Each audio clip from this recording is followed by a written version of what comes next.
Good evening, everybody, and thank you for coming. This is an interesting arrangement because you can see the screen. We're not very good at that, turning our heads. So we don't have, we'll make it through it somehow. For those of who all of you are here, we have two main cases. The first one is deals with Riverwoods, and I plan to end that around 8:30, and then begin with the J.D. Hill project, is what I call it. And we will plan to end at 10 o'clock. I would invite anybody here from J.D. Hill who doesn't want to watch this whole Riverwoods project to use the library. Go down and read the books, the newspapers are there, and we will call you if you'd like to do that. But if you're comfortable, we're just going to continue anyway. A couple things, we only have one microphone, so one speaker at a time, and we'll pass it around. So, I'm Langdon Plummer, I'm chairman of the Exeter Planning Board, and to my left, Aaron Brown. clerk. John Bruner, clerk. Yeah, he's clerk. Nancy Belanger, Select Board Representative. And on my right, Gwen English. Jen Martell. pass along, please. And our new New alternate, Marty. alternate member, Marty Candy. and Marty Welcome, Marty. will be acting on the first case. Thank you. I'm going to waive the minutes so we can move the meeting along.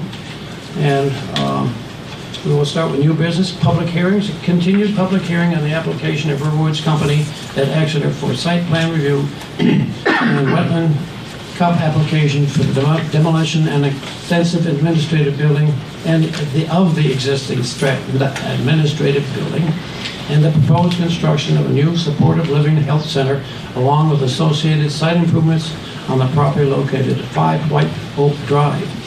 Subject property is located in the R1 low-density residential zoning district and are identified as tax map parcel number 97-23, and this is time-based planning case 24-16. We opened this case 2 weeks ago, so we will continue with that and open up to excuse me. And you may have and you share the microphone as you wish. Yes. Thank you.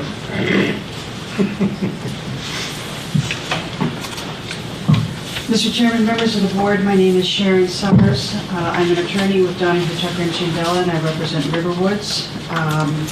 With me tonight, representing Riverwoods, are Justine Vogel, the CEO of Riverwoods, Eric Sari of Altus Engineers, Robbie Woodburn of Woodburn & Associates, Brendan Quigley of Can you speak into the microphone? I think the people Oh, in I'm the back. sorry. can Is that better? Yeah. Sorry. We got people in the back of the room. Right. Sorry about that. Let me do this again. So with me tonight for Riverwoods, we have Justine Vogel, who's the CEO of Riverwoods, Eric Sari of Altus Engineers, Bob Bollinger of GPI Traffic Consultants, Robbie Woodburn of Woodburn & Associates, and who am I missing here? Oh, AG Architecture and Brendan Quigley. I think that's it. Oh, and Tommy. Sorry, Severino. So, as the board members, we were here on November 21st. Prior to that, we had been to The microphone. Prior to that, we had been to TRC and Conservation Commission relative to the CUP, and both of those bodies viewed this application favorably. We also then went on a site walk, which was well attended on December 12th, and at that time, we heard a number of comments from abutters and others about various issues, particularly having to do with landscaping.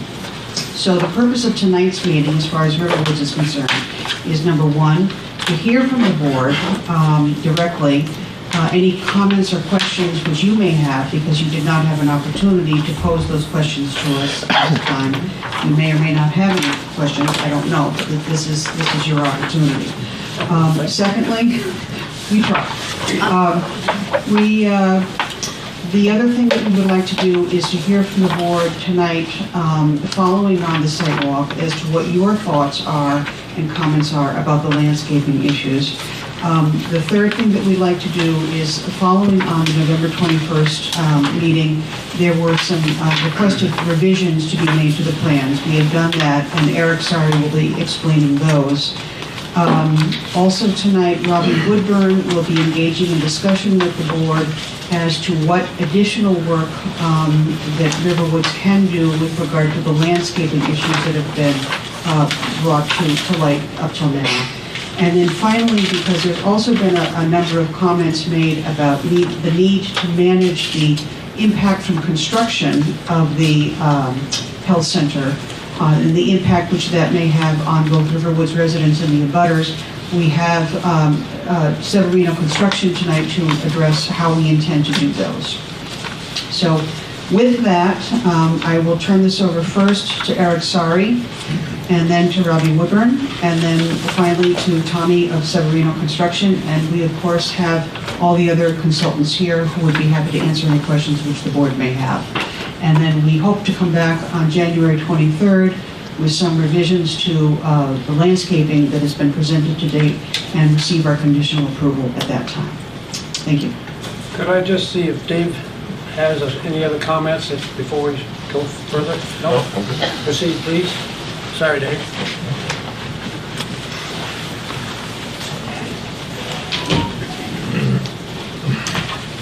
All right, good evening, everybody.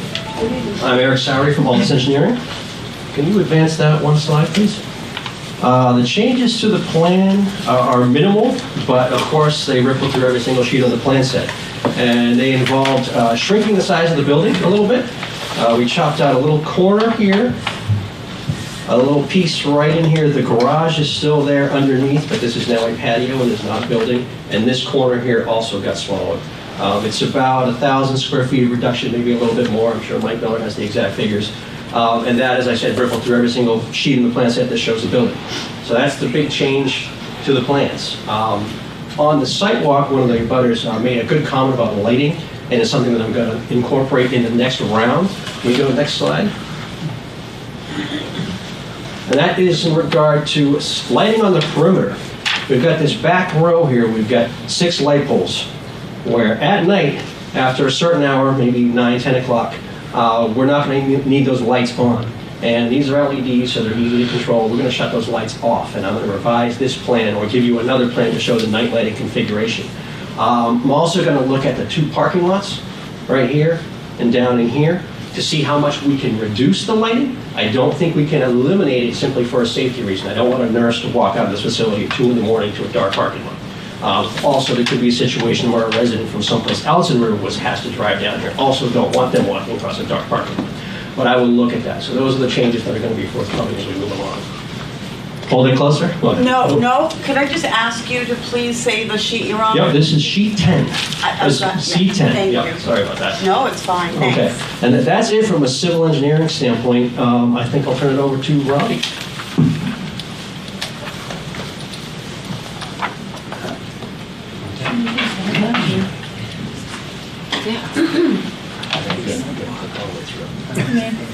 Thank you. Good evening. Good evening. I'm Robbie Woodburn from Woodburn Company in Newmarket. As Sharon said, we had a really good site walk with lots of spirited discussion. We heard what people were saying. We had been hearing comments before this about the landscape. And we do plan to enhance the landscape by adding additional buffer and screening. Some of you may have seen the concept plan that we did when we came for the variance. There was a pretty robust screen at the park and below the parking lot that we'll probably pick right back up and augment a little bit. We'll go back to the planting that was done along 111 to the north, and you'll see that in the next plan. But I wanted to, tonight I feel it's important to, of course we'll hear from the public, we'll hear their comments again, but you guys didn't have any specific comments regarding the landscape during the site walk, so I'm hoping to get your input and priorities as well, so that when I bring this plan back to you, it's addressing the neighbors' concerns, but it also is addressing the greater concerns of the board and the rest of the town. So that's why I'm here tonight, to number one, answer questions about the plan and or hear your input. Do we do that now, or do we do that after we've done our presentations? Let's continue along Okay. with the team, please.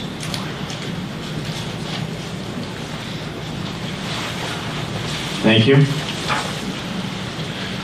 Good evening, Mr. Chairman, members of the board. My name is Tom Severino. I'm at Severino Trucking Company. This plan, which you cannot see unless you get a crick in your neck, I don't know if you have this sheet or not. Eric just provided this for me at the end of the day, but I think some of the concern was about White Oak Drive and the traffic on White Oak Drive. But we have worked on this plan with Eric and the team from the beginning of this process. And we have a very comprehensive plan of working the site from the east where the existing home is. That's where the new detention pond goes.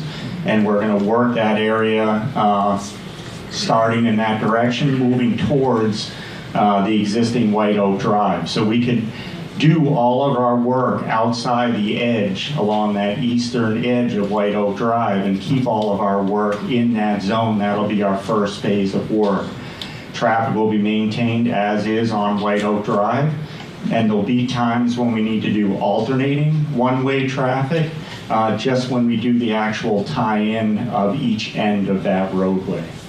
So I think that was part of the concern. Once we get those tie-ins done, we'll switch traffic, and then all of the work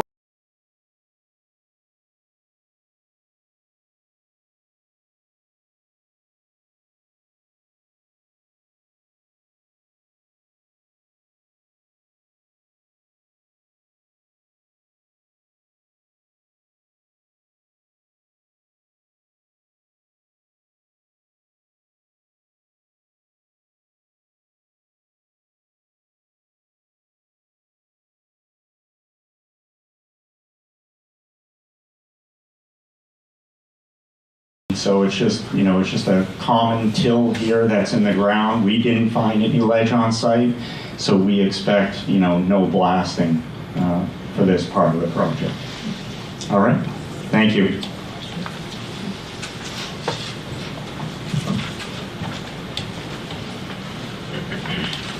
Thank you. That concludes the team's presentation for tonight, and we're happy to answer any questions which the board may have, and then reserve the right to come back and comment further following any comments from the public. Chair, please. This is my kindergarten chair.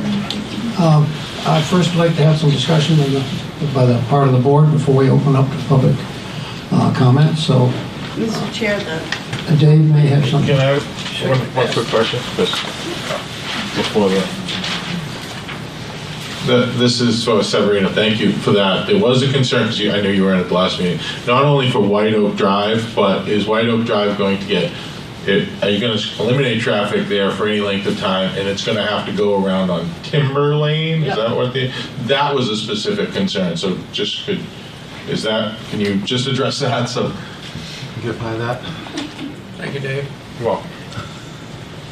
Certainly, there'll be no need to divert traffic whatsoever. We can keep both lanes of traffic on that road the whole time and do all of our work on that east side of the road, again, to a point of just alternating traffic on a couple of days to do the actual traffic switch to the new road.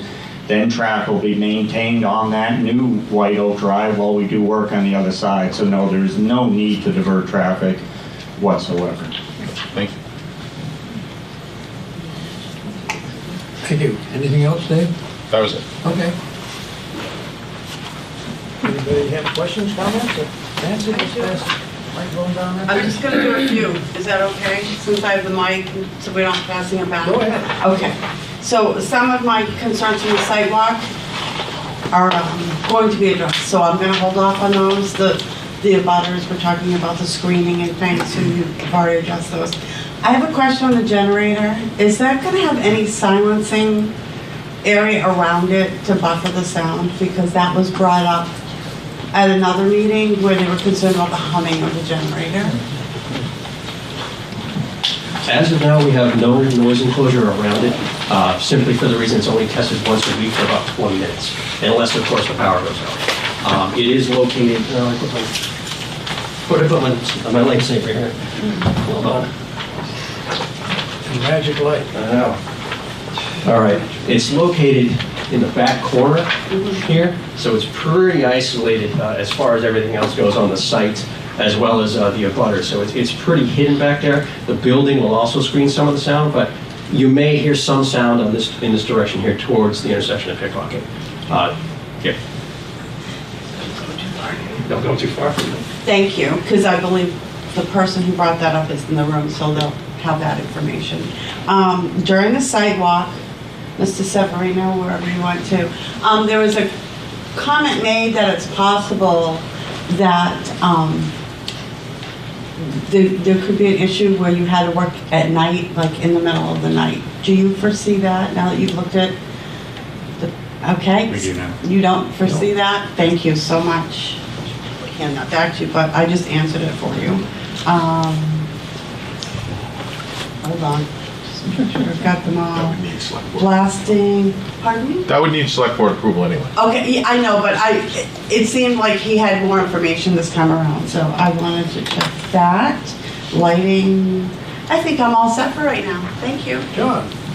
No, nothing, I'm just anxious to see what they come up with revised landscaping. That seemed to be a huge concern. I'm going to hold off at this point, Larry. Okay. My concern is, again, the landscaping. And as we understand, the little park there with the pickleball courts and the parking lot, in my mind, those have got to go, and you got to plant a forest in front of the building. Thank you.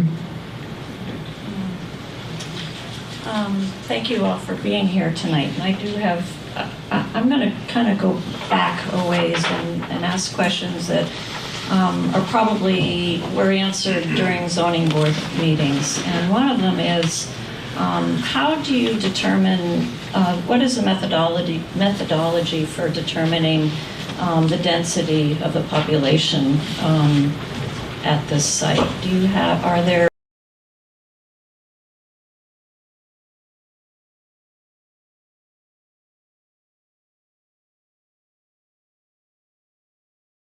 the cumulative amount? The IL units. That's all driven, of course, by the zoning ordinance. And the computation of that was, I know, done, well, it was done at the construction of each of the individual campuses over the course of the years. And then also, several years ago, I believe it was in 21, we conveyed a conservation easement to a large portion of the boulders and the ridge property to the town of Exeter. And at that time, we also did a baseline calculation of the density so that we would know going forward what was available for the construction and or what was built out for purposes of the density. So that data is included. I don't happen to have it with me tonight, but that data is included in the conservation easement work that was done several years ago.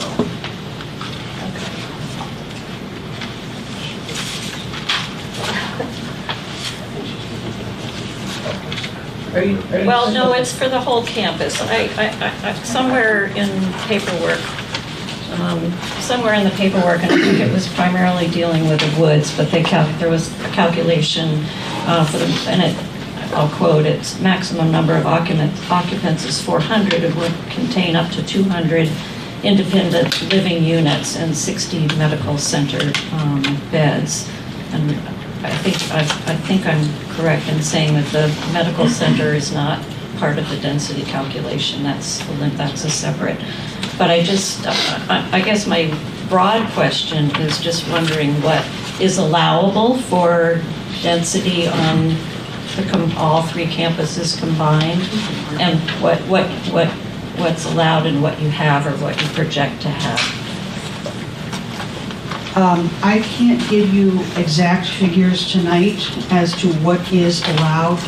We can certainly provide that to the board for the next time that we come back. What I can tell you, however, is that we have done the analysis and can represent to you that the density that's going to be included in this health center is going to be consistent with what we are allowed to do.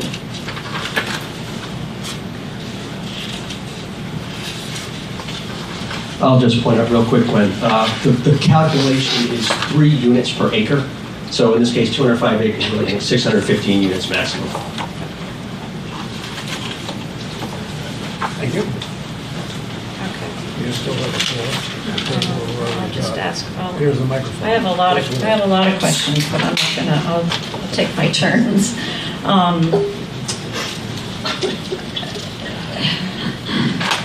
I've been on the board for a long time, and I certainly remember when Riverwoods came before us for the administrative building. And in 2011, I think is when they got approval for that, with very strict guidelines. The building footprint could not exceed 5,500 square feet. There was a maximum of 15 full-time employees and a maximum of 21 parking spaces. Riverwoods has done a lot for their residents, and I think the residents and Riverwoods has done a lot for the community. And I think, you know, we have to applaud the achievements that have been made on everyone's part. What disturbs me is that here we are, 10 or 11 years later, pretty much the same players, same neighbors, same group of people leading Riverwoods. And now we have a building that's 10 or 11 times larger than what was accepted in 2011. And I find that disturbing because I think that the neighbors at that point were very cognizant of the fact that this is a big building. It was going to really impact their neighborhood. It's going to impact the viewscape for people going in and out of town. And it's disappointing. It's disappointing to me that there is now such a large building being put in an area that was of great concern 10, 11, 12 years ago, and it seems like that has kind of been ignored. So that's my comment, and there's probably not a lot that I can do about it, but I feel it's important to just express my sadness that this has happened.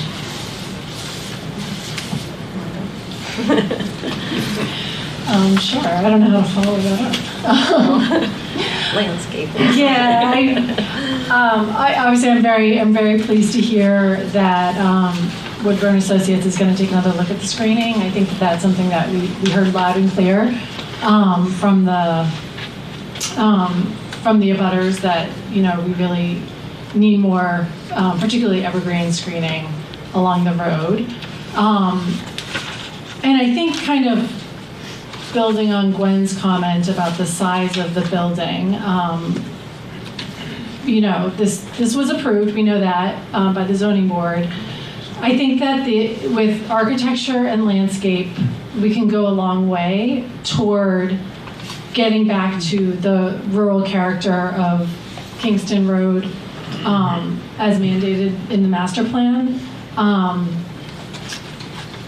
I don't know if the people in this room will understand that with plans only. I don't know if I will understand the actual proposal with plans only. So what I would like to request is additional visualizations from the proponent for the views along the street from multiple angles with the scale and the context. The visualizations that we receive have no context. This could be in anywhere in USA. So I'd like to see Kingston Road, Exeter, with this building on it, and what does it look like? And I think that that might help inform the plan and the design and help us to better make decisions about this application. Marty, anything you'd like to add? I think Eric wants to add something, but I also wanted to just point out that we have in our ZBA presentations, which was a different matter, but we did present renderings to the ZBA at that time, and what we had talked about just today, as a matter of fact, would be to present renderings to this board, and I think that that might address your concern. I have some. Well, there we go. Now, these are going to be amended, obviously, once Robbie does her magic with more landscaping, but I got to go all the way to the bottom of this thing. Maybe I went too far. How about this gate? What do we got here? Oh, it didn't like that one bit. You think it's good sketching out?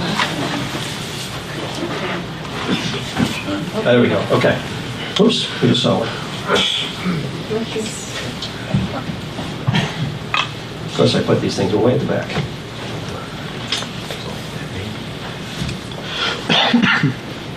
Okay, this is looking at, whoops, wrong way. There we go. This is looking at the front door, looking southwest across the gas line. And you can see the meadow in front, so that is the front facade. Oak Street's over here? White Oak, yeah, White Oak is right there, exactly. This is one driving towards town, up 111.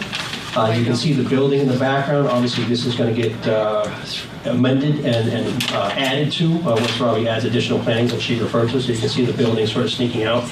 And then there's that one looking at it. This is at the corner of White Oak and 111, sort of looking to the northeast, and that's the front corner of the building. You can see the porte cochere on the right-hand side. And obviously, this will get some additional plantings as well. There's also an animation that we can provide if we've got proper audio-visual tools next time around that I think Mike can bring next time around, which shows a car driving through 111. So we can stop, we can turn, we can do all sorts of stuff. There is a 3D model of this. So we can amend this, Jennifer, and augment it. That'd be great. That'd be very helpful. Yep, no problem. Yeah. Now, Marta, did you have anything you want to wish or questions you had to ask? Yeah, I guess I would just say, reinforce some of the comments that were already made, which is that I think I'd be looking for, when you come back, to have the screening plan, to have a lot of thought into it and to address the screening issues. That's all. Marty, by the way, did attend the site walk.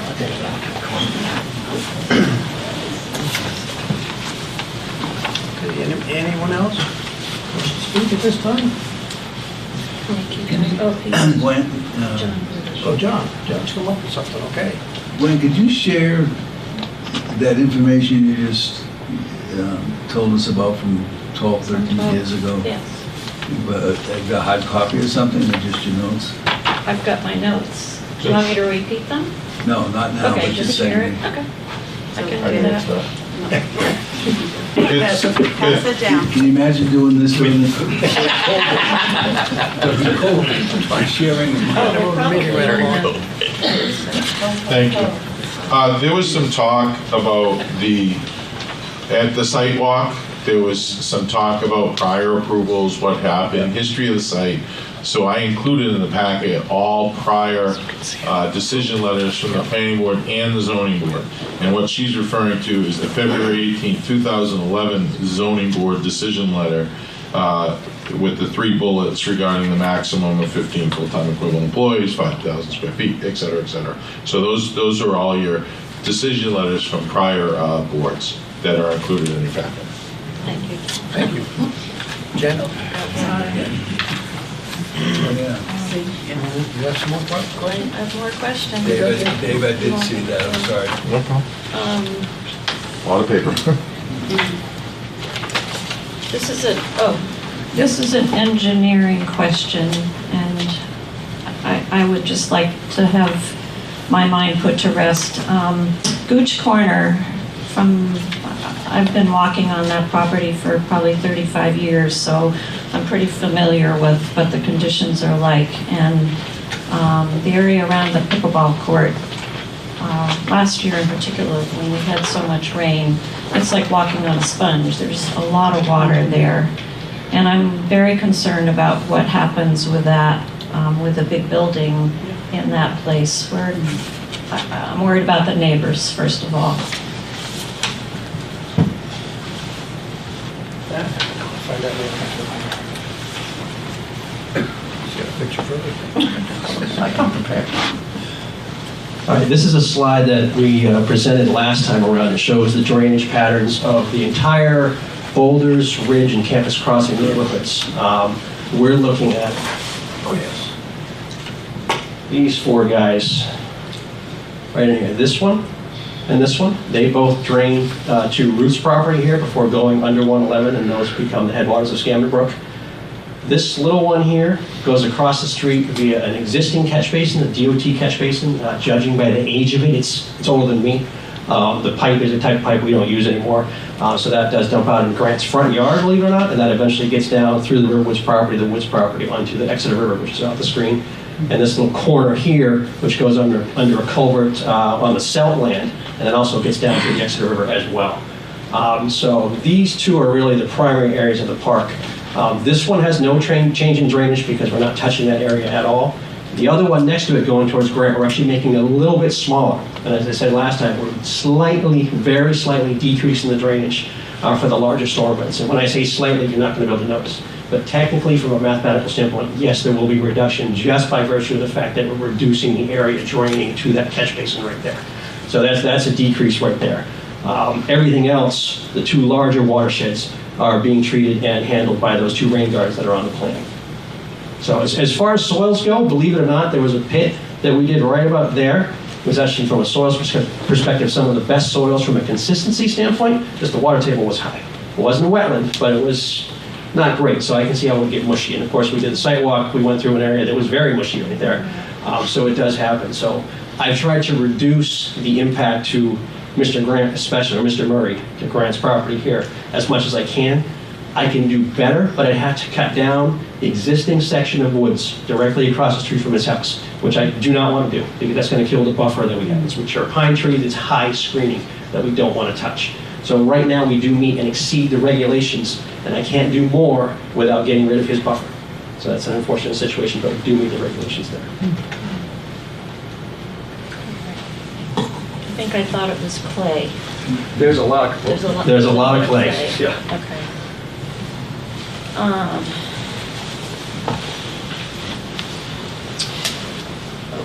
With this, well, this actually goes to the administrative folks, but with White Oak Drive being disrupted, we've been told tonight that Timber Lane would not be impacted, it would not be used.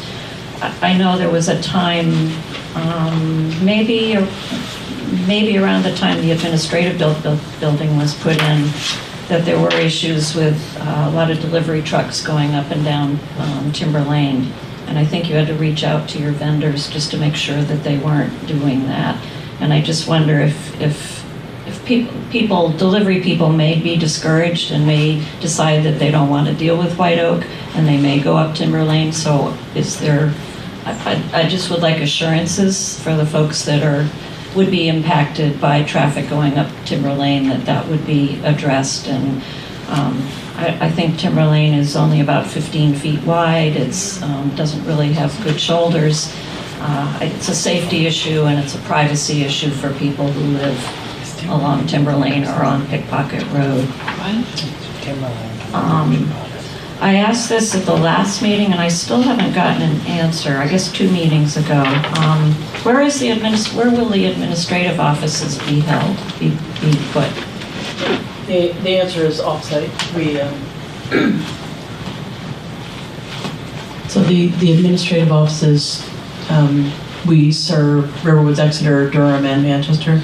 So we will probably rent space outside of our own land here. So you haven't gotten an answer because we don't know yet. Okay. We haven't really looked into it until we know that we're moving. So, but not on this property. Okay. All right. And related to your traffic concern, yeah, we'll do the same thing we did and just require our vendors to maintain the same route. Okay. All right. Thank you. Any more? Oh, she's got more. You want? No, I said she has go. more. No, Anybody else want to speak? I'm not trying to. Yeah, I don't want to monopolize. If somebody else has a question. Okay. I'll monopolize. Well, along the lines of plans for the future, I mean, given that you've purchased a fair amount of property, some of it which will be in conservation, but I'm just, I had also requested a master plan or some idea of what's happening down the road, so that I think it's good to have a big picture, especially having had this happen when we thought that Riverwoods was done with developments. This was kind of a surprise. So I'd love to know and if you can provide something maybe at the next meeting. I'm particularly worried about, well, I'm worried about a lot of things, but one of them is the parking situations. And I think I heard somebody say something about trying to put in additional parking maybe on the Boulders or Ridge campus. And that, I've seen changes with parking over the past few years. It started initially at on the Ridge campus, right when you get onto the campus, people were parking on the grass, and then now we have 8 or 9 paved parking areas there that I assume they were approved, but I don't know how that happened. And then with the most recent building that you've put at the Ridge, there was obviously a need for more parking there, and another 5 or 6 places were created on a dirt spot. And now those have been paved, and now there's another area where another 5 or 6 cars are parking on the side of the road. So I'm not terribly comfortable with parking appearing, and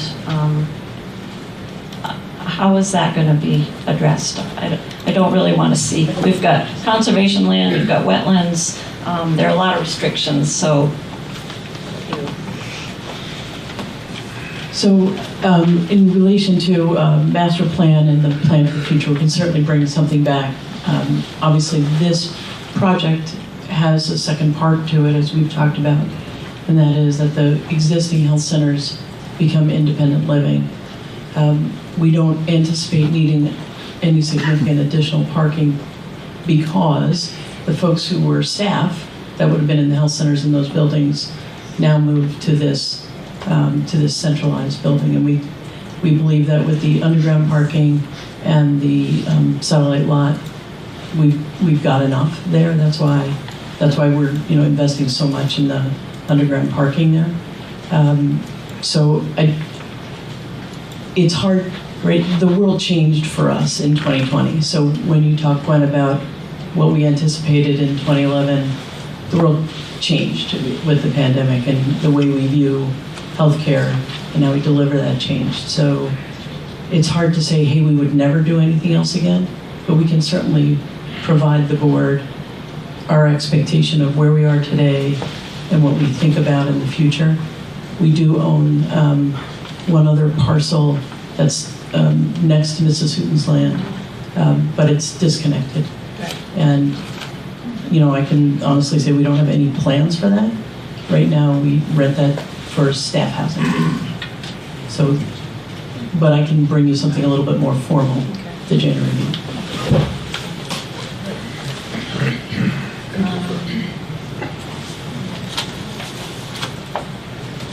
Let's go twice.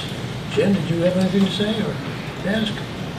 Or should we I change the voice? technical questions. That's good. A question for Mr. Sorry, there you are. What's the balance on this site in terms of cut and fill? That's actually a question for Oh, Mr. Severino. my bad, Mr. Severino. He's the guy with the excavator, huh? Thank you.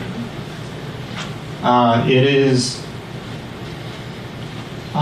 is a surplus site, so there's probably, if the soil was usable, it'd be closer to a balanced site, but because of the clayey, silty soil, there's all of the excavation to dig out the underground. The library will close promptly in 15 minutes That's at me. 8 o'clock. All library So all of that excavation will be hauled off-site, and then there's some structural fill, some clean granular fill to bring the slab-on-grade building up to grade.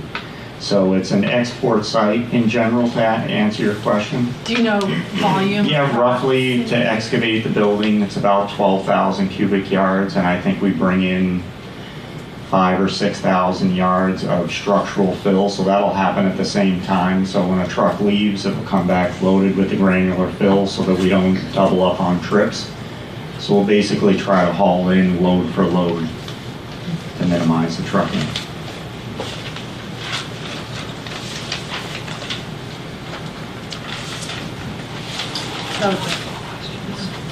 One more? I'll ask one more. One more. And then I'll give you all a break.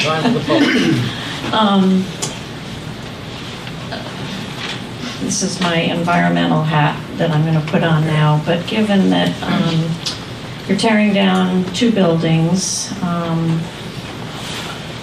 so that's leaving a footprint as to, that's leaving a negative footprint that we don't particularly want to see, but I'm just wondering if to not necessarily offset that, but kind of balance the scales a little bit, if you've considered putting solar panels on your building, and if you're structuring the building so that it can accommodate solar panels. Yes and yes.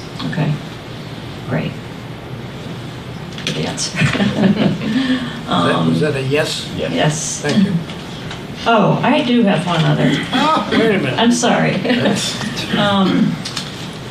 We did get a traffic study, and there weren't any alarm bells that went off, but I still have great concerns about pedestrian traffic crossing over 111. I've crossed over it a lot, many times, and I always feel like I'm kind of taking a chance. I've got a dog who may not be in as much of a hurry as I am, and cars come fast around those roads, and I don't think most people obey the speed limit. And I worry about people from the woods going over to visit a friend or a loved one. They want to go on foot because they don't feel like dealing with a bus or transportation from Riverwoods. It's a nice day. It would be a great day to walk. I don't know what can be done to make that crossing safer, but it worries me. And that is my question. Thank you, thank you. Before I open the, did you wish to address that?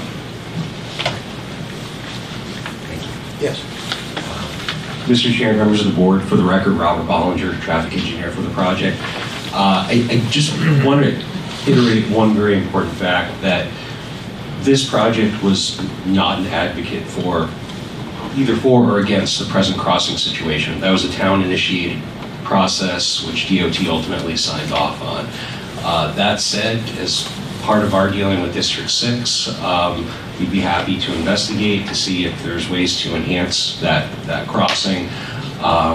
But obviously that project was just completed within the last 60 days or so, but that was initiated as a town project. So if there were any other enhancements, it may be worthwhile to inquire the engineering representatives in town or public works officials to, there may be a way internally to augment that as well, but we certainly don't mind asking the question to DOT as we're going through that process to see if there's any additional enhancements that could be made. Thank you. Thank you. So before I open the public session, I just want to acknowledge some written letters we received, that they would become part of the official record. So I have one we received the 12th of December, which is from Joanne Weinwolf, which is addressed to the Residential Council. Another one addressed to myself, and this one is from Robert D. and Ann Cullen, Ann W. Cullen. Third one is from the Riverwoods Residential Council, and it's signed by the Riverwoods Executive Resident Council Chair. And the last one is addressed to the Town of Exeter Planning Board, and it's from Francine S. Hall. So those are part of the official record. So at this point, I will open the floor to the public. Someone wishes to speak, please come forward and We're going to hand you the microphone. I ask that we try not to duplicate. We have about 45 minutes, 40 minutes till the witching hours come, so I see someone's here already. Lang? Oh. Thank you, Mr. Palmer. I think he wants to say something. Did you? Yeah. Oh. Dave, you need this? Thanks. Yeah, just because I. Just make sure we get all of them. Yeah. Did you mention the letter from Barbara Freeman from 6 Sandstone Way? That's up to the chair. So. Okay, that's also part of the record. That's also part of the record. So yeah, you had mentioned 4. I have 5. Okay. Good. You're doing a good job. You gotta watch me all the time. Thank you. Thank you, Mr. Chair. Member of the board, my name is Robert Pryor. I live at 16 Pickpocket Road. I'm a butter to Riverwoods. When you come out Timber Lane, that's my house directly across. Point of clarification, Ms. Mantell, you said that this project had been approved by the zoning board. It was not approved by the zoning board. It was brought to the zoning board in 2022 and rejected, and as an aggregate healthcare facility, because at that point they had not combined their physical properties into one single property. This project has never been approved by the zoning board. It's been rejected multiple times by the zoning board. The zoning board was actually, in my opinion, as a member of the zoning board, circumvented by an administrative decision that was reached by the code enforcement officer. And so there was, at no point has this project ever been approved by the Exeter Zoning Board of Adjustment. I'd like to just hone in on something as far as construction traffic is concerned. Mr. Severino, I believe you said that this was your phase of the project. My sense is that you're the land part of it, not the construction part of it. Is that correct? No. Or are you the general contractor as well? Site contractor. Site contractor. So what we heard today was reassuring in the sense that there would be no traffic diverted to Timber Lane during Mr. Severino's portion. I would like the zoning board. I'd like the zoning board. I'd like the planning board to be aware that, of course, the ongoing construction, not only with the site work that needs to be done, but then obviously the construction work that needs to be done, as well as has been mentioned by the applicant, that there's going to be significant construction taking place on each of the 3 campuses. This is going to be stretching on for years. I would hope that the planning board would address all forms of construction, not simply the site work that's being done by Severino. And so that simply saying, the assurances that we received this evening are great, but that only goes for part of the project. And so the construction hours and the construction traffic could in fact go on for years, well past Mr. Severino's company's involvement in just doing the site work. So I wanted to clarify that. Obviously, speaking for several of the abutters, we're very concerned about the vegetative buffer. I'm pleased to hear that there's going to be such attention being paid by the planning board to that matter. And I think that when the master plan was addressed, our neighbor, Sheila Roberge, who abuts Timber Lane across the street from us, cannot be here this evening. What she was referring to with the master plan was the fact that there's a specific statement in there, and I'm paraphrasing, forgive me, I don't have the exact language in front of me, that says that this is one of the gateways to Exeter. If you drive down Pickpocket Road right now, there's a sign that says Scenic Road. It's a New Hampshire Scenic Road. We wish to preserve that. Pickpocket Road is known as one of the most beautiful roads in Exeter, not just because I happen to live on it. As a matter of fact, I may have even diminished it over the years. But the fact is that it is an absolutely beautiful road. And even if you come in on Kingston Road, it's a really attractive road. And so the idea of the master plan was to provide continuity and consistency in terms of the gateways to Exeter, the visual impact of driving into this beautiful town of ours. And we hope that that will be preserved. And that is something that was specifically called out in the master plan, which, as we heard last time, had not been part of the discussion that took place among the team from Riverwoods. They had not taken that into consideration. They may have now. But I would hope that the planning board would keep that in mind. So I think that's... The library will close promptly in 5 minutes at 8 o'clock. I think that's it for me We won't this be evening. thrown out, don't worry. We won't be thrown out. Special permission for tonight. I'm all set. Thank you very much, Mr. Chair.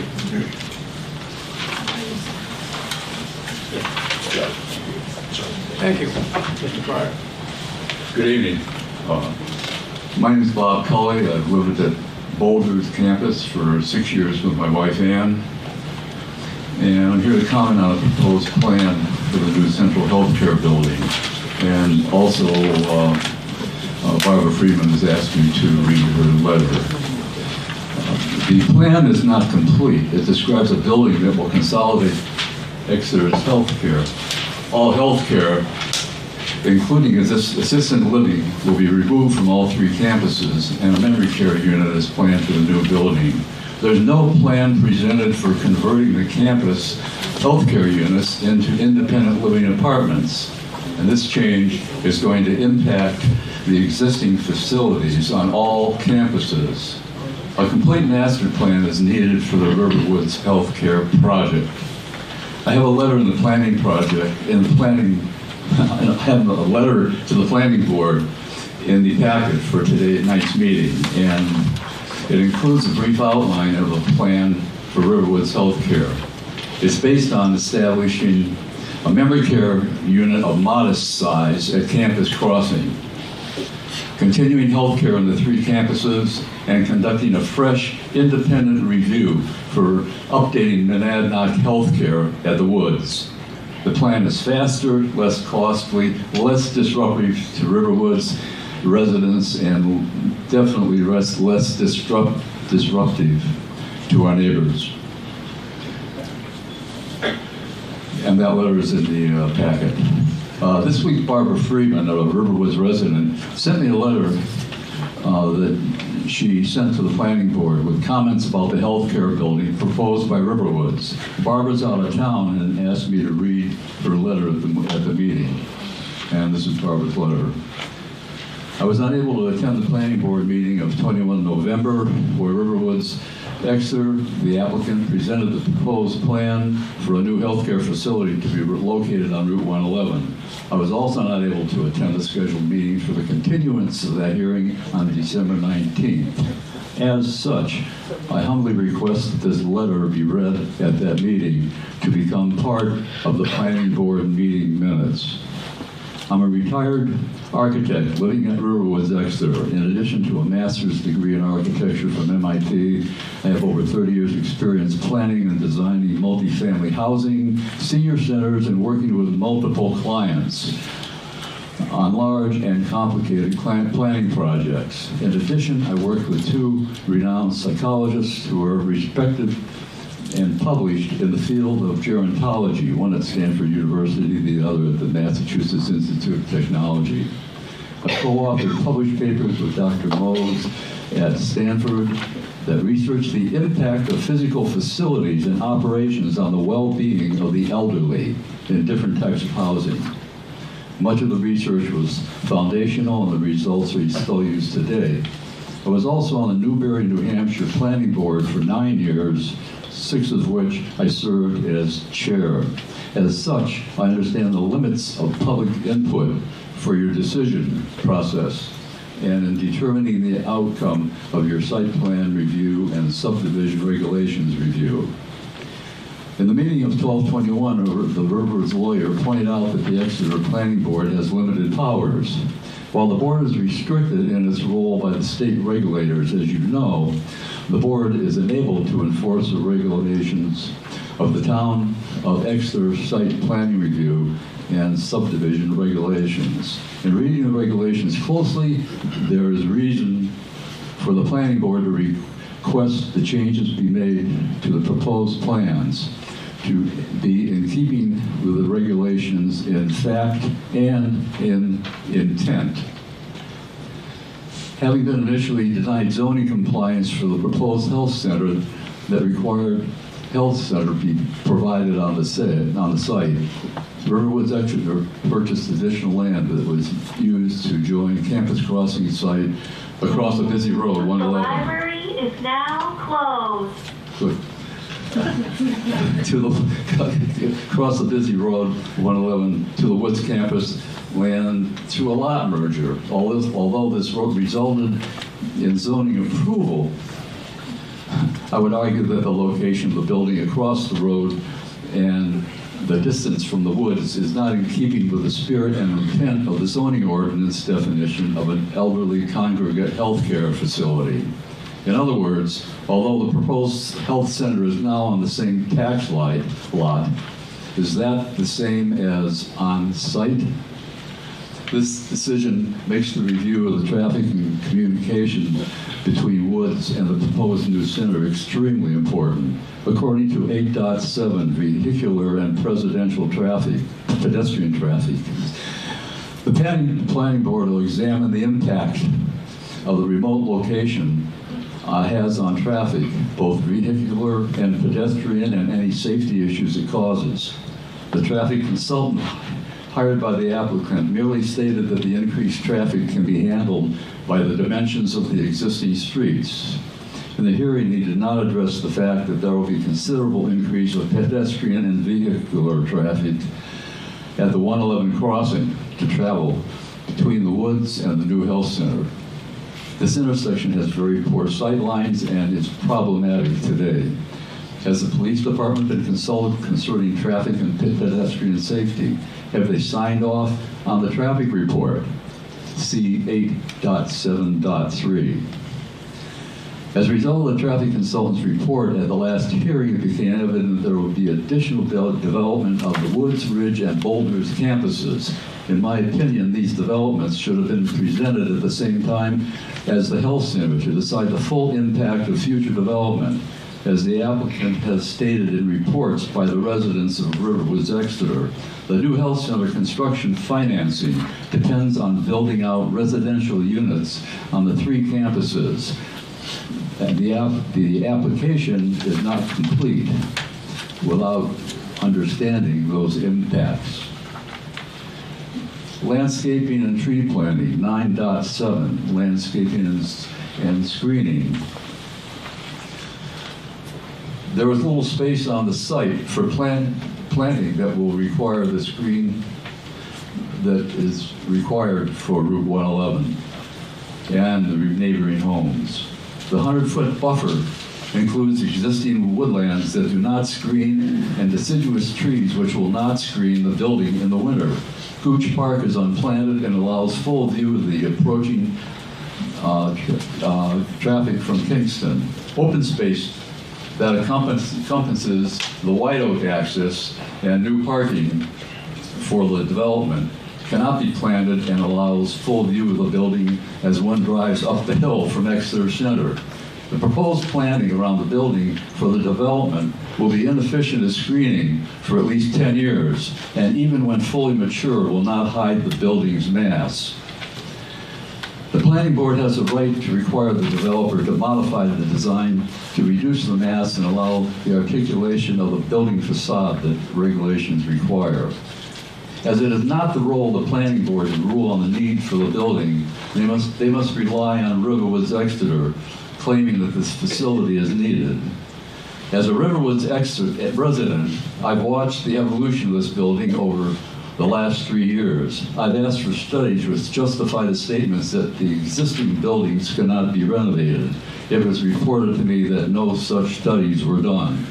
In addition, all of the gerontology and psychology research support the need for an additional individual to have continued contact with the community to remain healthy and mentally alert. This is what the current Riverwoods CCRC has provided ahead of its time. The new facility isolates the individual from the community that they have lived in and potentially from their spouse. The new health center is not cutting edge. It reverts to a model of institutionalized nursing care. Riverwoods indeed does not have a facility that can provide memory service to impaired residents. That facility is needed. However, it is unnecessary to move all the assisted care into a new building, as these units are up to standard. Relocating assisted living is being proposed mostly to allow for an increase in independent living units on each of the existing campuses. Consequently, the proposed development is unnecessarily large. The planning board has the right to rule that the building is proposed is monolithic and not in keeping with the R1 zone and must be designed according to the general standards, Section 8, and design and construction standards, Section 9. Also, although this is not strictly a commercial building, its monolithic character and size puts it in that category. Therefore, 9.2 can be used as a guideline for its design. The applicant should respectfully be asked to submit a plan for a smaller and more appropriately designed building. I realize that the planning board does not rule on issues of building use other than what is allowed by the zone in which the project is located, the health and safety of the town residents. However, the board does rule on compliance with agreed covenants, 8.5, the Riverwoods Exeter Handbook distributed to residents upon their arrival and updated periodically. It includes the recommendations of the Resident Strategic Planning Task Force. The introduction to the vision of that document includes an assessment of what is expected to be provided by the, quote, life care contract, unquote, the residents' insurance policy. Yet in the all-important contract, the written language does not completely describe the entirety of the product that was offered to future residents to induce them to exchange their wealth for life care at Riverwoods Exeter. Every decision to commit by every resident was made because the representations by Riverwoods Exeter concerning the delivery and the rest of the resident's life of all components, written and unwritten, of Riverwoods Exeter offered to the resident. All components includes those not described in writing, but no less clearly offered in the form of representations by marketing and other staff, and the life activities observed during visits and the qualities perceived during discussions with residents.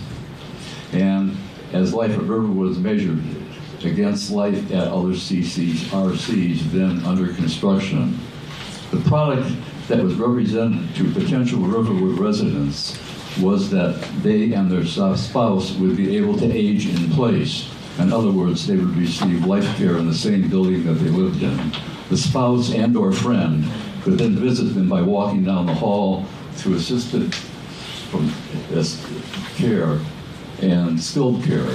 I myself have recovered from surgery in the skilled nursing facility and was able to go to dinner with my husband and friends in the main dining room down the hall. The promise or covenant will be broken in the development of the new facility. The Riverwoods residents recently wrote, the Riverwood Resident Council recently wrote to the Town of Exeter Planning Board stating that they are neutral on the proposal for the new health center building. This is telling. If they were sure of the new health center's desirability and approval by the residents of Riverwood Exeter, they would have written a letter of support. I want you to know that very few residents are neutral about the new building. Some have accepted the residents' argument that it is inevitable, but many are against the building. Reasons include what I have expressed above, as well as the knowledge that each campus must have additional units to finance the construction. Many feel that shared amenities on the existing campuses are already overburdened without added new residents.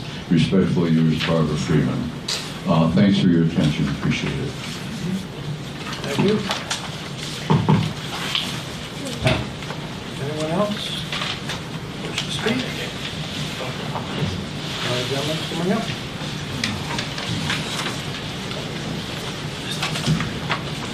Hello, Fred Bird, 84 Kingston Road. I'm going to be real quick tonight. So I appreciate wood on the sidewalk and the Riverwoods. I think you heard us. and we really appreciate that. Thank you.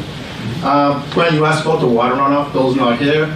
Bill lives by those tennis court things. So there's a culvert that goes into his property, I just remind you. And he put a new septic system in this year. He couldn't put it where the other one was because it's so wet now. He actually had to build it up like 4 feet. So you can actually see it. It's next to his neighbors. So his neighbors, excuse me, his neighbor was out of the driveway. They get to see his septic. It's very wet there. And then I would just like to ask the contractor, please ask your construction trucks, keep the covers on. I'm not going to name any companies. I live on Route 111. There's a lot of construction going on. Half these trucks don't use their covers, and none of them will obey the speed limit. I'm telling you, they're hitting 40, 50 miles an hour in front of my house. And that's it. Thank you very much. Thank you. Can I ask you a question? Yes. A few years ago, when one of the residents at the Riverwoods was busy working on trails and trying to make improvements, I know that he was active in trying to improve that culvert that goes under 111, I believe. Do you know anything? You know, if you walk on Jolly Ranch Trail, it's right there. yeah, so if you are on the pickleball court, Riverwoods has taken a culvert, shoved it under the Jolly Ranch Trail, and it's exposed, so you actually trip on it when you walk on the trail, and it goes right on top. You can't even see it. It's a black thing, right about this big. Yeah. And so it goes out, and then all the water goes to Bill's house. And the other water that the gentleman was talking about, that's gonna go to the new gizmo, doesn't just go to Riverwood, to the Exeter River. I'm 4 acres away, and for 7 years I haven't been able to mow behind my house. Because of the drought this year, was the first time I mowed my land behind my house. It's 200 by 50 feet by 200 feet, because the water is up to here around me out there. Because the water just doesn't go to the river. It floods that whole 7 acres out there. Okay, good. Anybody else like that motion? Thank you. Thank you. Glenn Theodore, 5 Riverwoods Drive. So I moved to this property in 2021, and my concern at the first meeting in March was the visual of the building from Riverwoods Drive. I don't know if you have a map or anything that where we can get a visual from Riverwoods Drive. You know, that is a concern. Yeah. Across, and also the traffic, the impact of this project. It's indisputable that it's going to make a major impact on us. I moved here in 21 with my son. It's a, you know, we liked it. It's a family neighborhood, and Cullen's right there, and it's a nice family neighborhood. Now, our concern is how are we going to enjoy our property with this scale of a project going on. There's been constant construction since I moved there. There's, you know, trucks, diesel. You're waking up to the smell of diesel. They're parking right next to the property on that small strip of land because I'm on a butter. And the traffic, the shift changes at 3 a.m. wakes us up. They have machinery constantly going by. I know there's a 7 a.m. noise ordinance, and this is what we hear every day in and day out.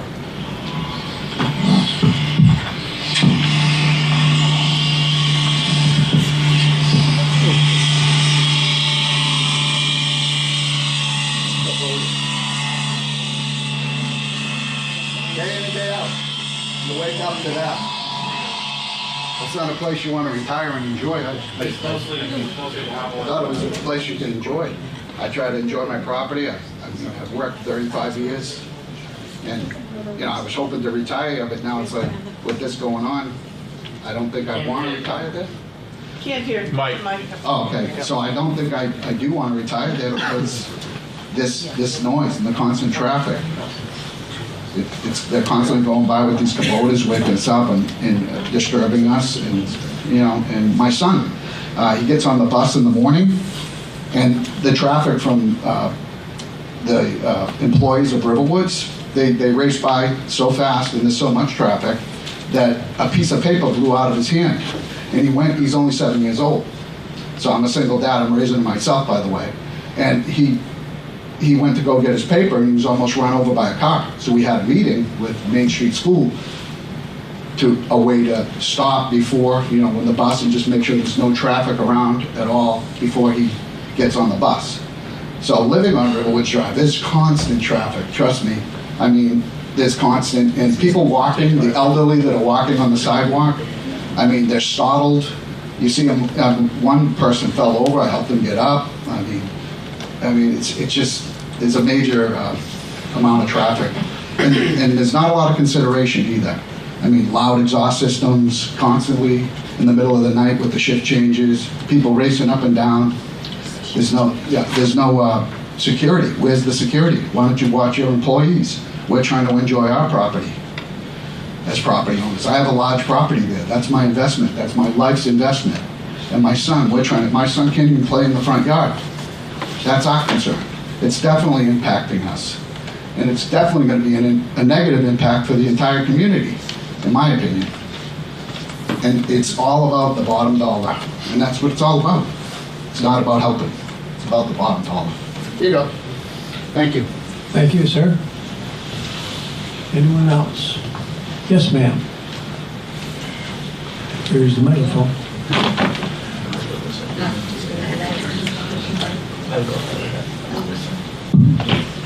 I'm Nancy Corbett.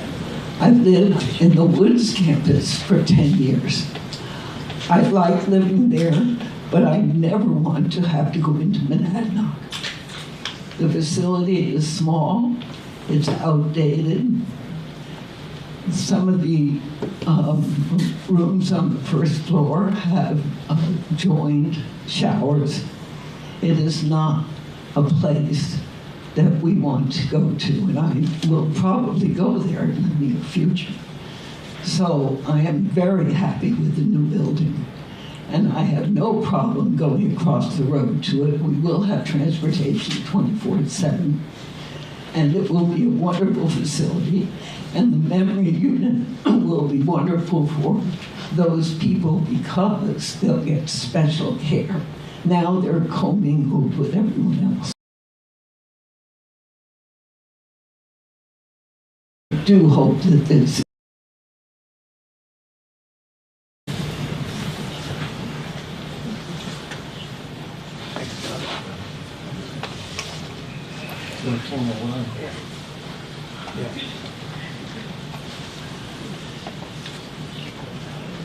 My name is Dennis Wagner. I've been a resident of Riverwoods for 5 years. And like a lot of people who live there, we're disappointed that changes have had to be made. I've made some of these points at our previous planning board meeting. The place is 30 years old. Things change. And in order to provide the quality health care that is needed for our residents, we've had to make some changes. Certainly, being able to provide staffing is a key area, to provide a key expertise in a central location, the right kind of professional quality care can be concentrated in one area rather than spread in 3. And finally, because of the impossibility of sustaining care in existing facilities that are aging and not of optimum design. These changes are not welcome to anybody, but they have to be made.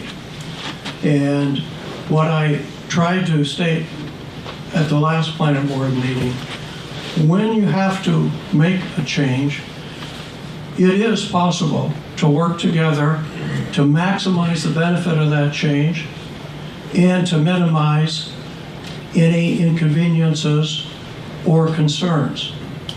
What I saw on the planning board walk around last week, I thought was a better example. What I saw people there expressing concerns, I heard the planning board listening to them. I hear the planning board tonight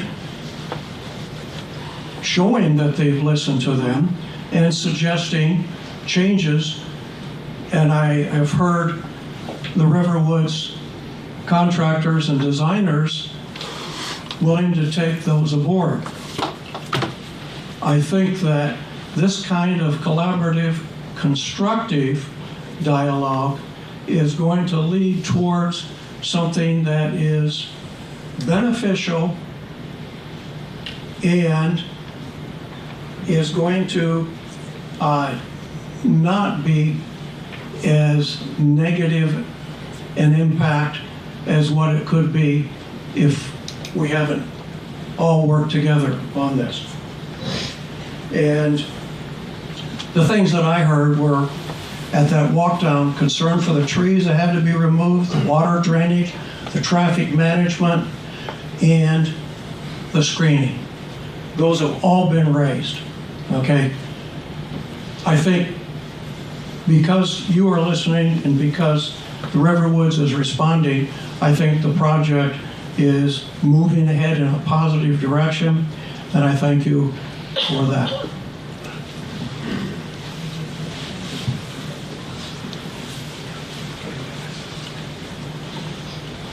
My name is Richard Crosby. I am the chair of the resident council at Riverwoods, and the resident council is the representative to management of all the residents at Riverwoods, be they in skilled nursing, assisted living, or independent living. I don't know how many of you have had to deal with elderly people, but it's a little bit like herding cats. You have some difficulty. There's a lot of opinions at Riverwoods. There are people that are for the project. There are people who are, as you have heard, definitely against the project. And there is a fair number of people who are indifferent because basically they figure they'll never live long enough to see the project.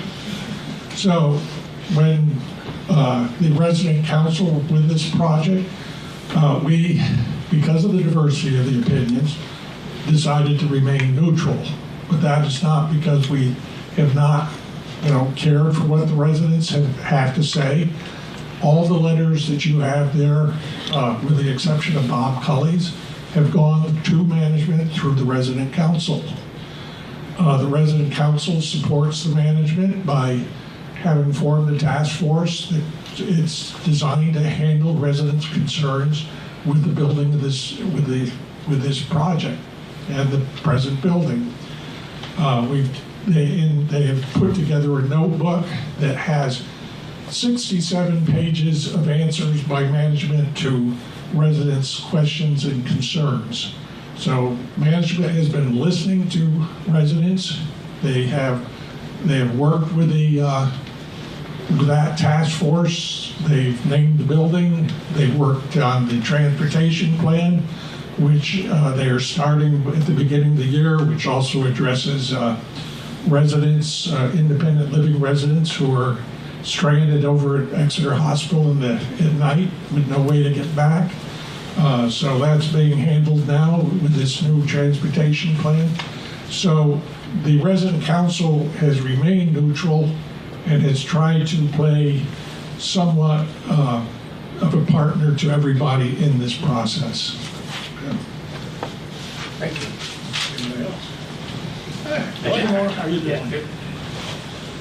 My name is Jack Maul, M-A-U-L-L, and I live 21 Colonial Way, which is in the Marshall Farms Crossing subdivision, which is very close to... I live at 21 Colonial Way, which is in the Marshall Farms Crossing subdivision, which is very close to Riverwoods. And so I would just say that many of us who live in this area of town are just kind of amazed and appalled that this type of building could be built in an R1 residential zoning area where we thought we could, live the rest of our lives in a quiet rural area. But it appears that this building was I don't know if it was approved or not approved, but somehow it got through the zoning process with a loophole about contiguity of the Riverwoods complexes. But given that apparently it's going to go through, I went on the site walk with many of you this 2 weeks ago, and we were all impressed that the 100-foot distance between the buildings and Route 111 is really not very much. It's kind of hard to squeeze enough vegetation in there so that this building won't be visually obtrusive to people driving by. So we just all hope that they'll put in very dense evergreen vegetation, that they'll do away with the pickleball court, because as you saw from this visual from Gooch Corner, you can see right through to this very large building through there, and so that would have to be covered if we were going to try to make this unobtrusive. And the evergreens would have to be tall, they'd have to grow quickly, and hopefully they would also cover the parking lot, which isn't going to be very attractive to our area. As far as the crosswalk is concerned, I went up there the other day and looked at it, took some pictures. I can share those with you. It's a wide crosswalk. I mean, what with the turn lane they put in there, it's an effort for somebody, even who can run a few miles like myself, to get across that road in a reasonable amount of time. I witnessed and spoke to one of the Riverwoods residents who was walking her dog across there, and she was sharing with me, how difficult it was. This new, I know we're not here to talk about traffic planning exactly, but this new set of lights are pretty much like the ones they have down at Exeter Academy. There are a couple of flashes on each side. They really aren't as apparent to a motorist approaching as that light that used to be there. I don't know where that thing went. There used to be a light that hung over the intersection, and if you're traveling along, it really got your attention. These are kind of in your peripheral vision because it's a wide road and you're traveling at speed. So I hope that people will look at this, and people are going to be trying to walk across that road. I hope it will be improved. I guess that's all I have to say. Thank you for hearing my concerns. Thank you. Still 5 minutes left. Takes 5 minutes to end the meeting. Oh, Sharon? I'll take 3 minutes. Okay. I just wanted to first of all, thank the board for their input. It was very helpful to us tonight. I would like to just clarify for the board too, a couple of the comments that were made. Tom Severino has been here as the site contractor, advising the board as to what he intends to do in terms of site work. We did hear the concern about what will be happening at other times with the construction vehicles, and we can certainly take that into account and perhaps address that further when we come back in January. I also wanted to remind the board, because there were some questions that were raised tonight about the traffic study and I guess the completeness of it. However, Bob Bollinger has indicated that his traffic study does account for the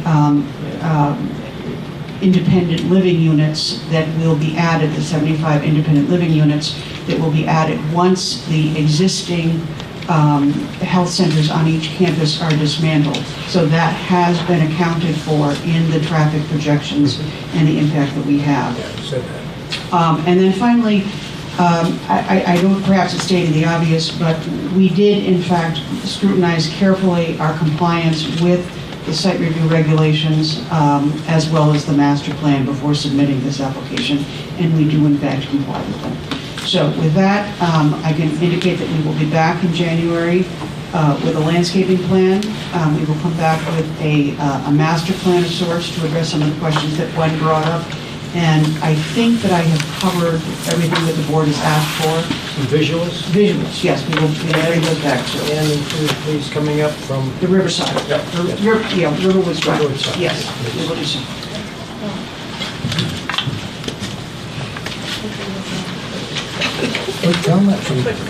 Who's this? Oh. Who is this again? Just another, on the landscaping, we've talked a lot about making sure that we put plantings in for people coming up, going either direction on 111. I also am concerned about Ruth Hooton and the visual impact that this has on her property. So whether I'm sure you've had conversations with her, but I'd like to see those addressed too, and it may mean more plantings on White Oak Drive. were necessary to help her out. Thank you. Thank you. Okay. I'm looking for motion to continue this case. Would you like to do that?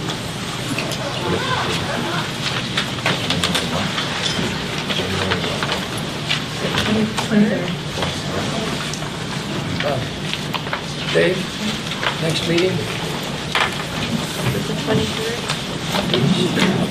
No, this is it for December. No, for January 23rd. Is that Oh, that's what they asked for, is that right? right? Yes. Can we have it? January 23rd. Sharon, you're looking for the 23rd of January? That's correct. Yeah. Make a motion to continue the hearing to January 23rd, In this spot? In this 7 location? PM Yeah. at the Exeter Library. Well- If you're back here, you don't know yet? We don't know what the Place agenda's to gonna be be. determined. If we anticipate we can use the NOAC room with, depending on the agenda, we'll have it there. That's where we try to have it. When we expect a bigger crowd, we'll have it here, but we don't know what's gonna be on the agenda yet. If this is the only item, it'll be over there. We won't all be able to sit there, like 3 weeks ago. Yeah, there was three seats. I'm gonna make a motion to continue. I can add- I will add 3 January seats. 23rd at a place to be determined. I'll second it. Moved and seconded. We can do this with a voice vote. Those in favor, please indicate by saying aye. Aye. The ayes have it, and we thank you very much. We're going to take a minute for some people to disappear.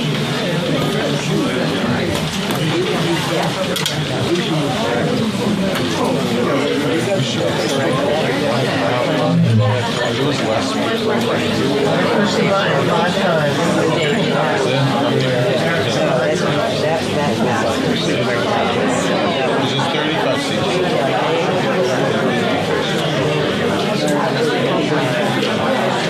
Oh, there was 3 seats, 3 members. But I got seats. Everyone was seated. Everyone was seated. If I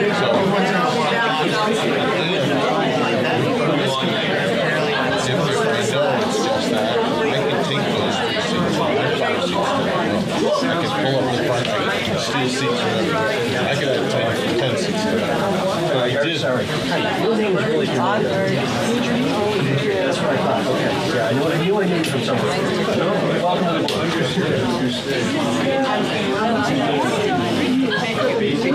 So who? Yeah, take that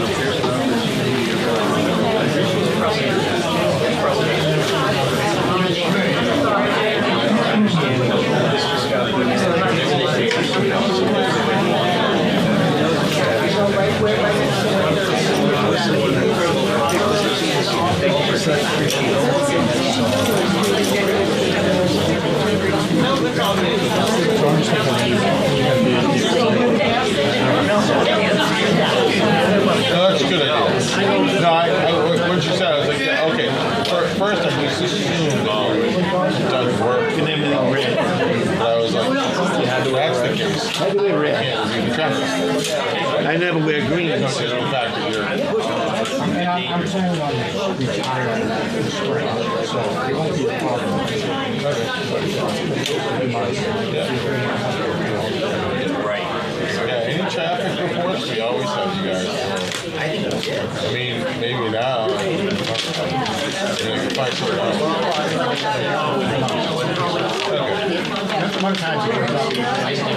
Yeah, because this one's not really under our jurisdiction. Driveway, I mean, they submitted our traffic report to us, and but to the extent we can, I don't know. Like anything we do, we can say, we recommend the DOT needs. You know, we can submit our comments to the DOT. That wouldn't surprise me. Everybody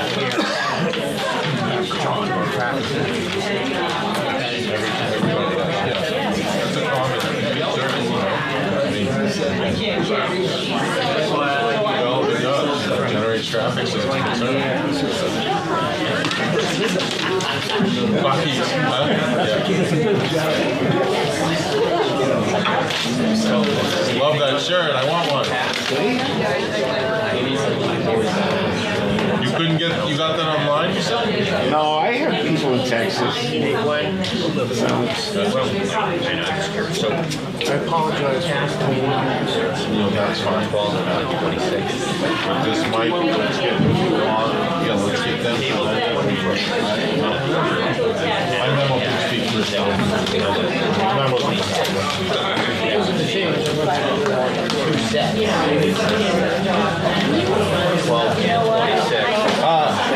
Sorry, this was a late edition at like 6:30. They came up.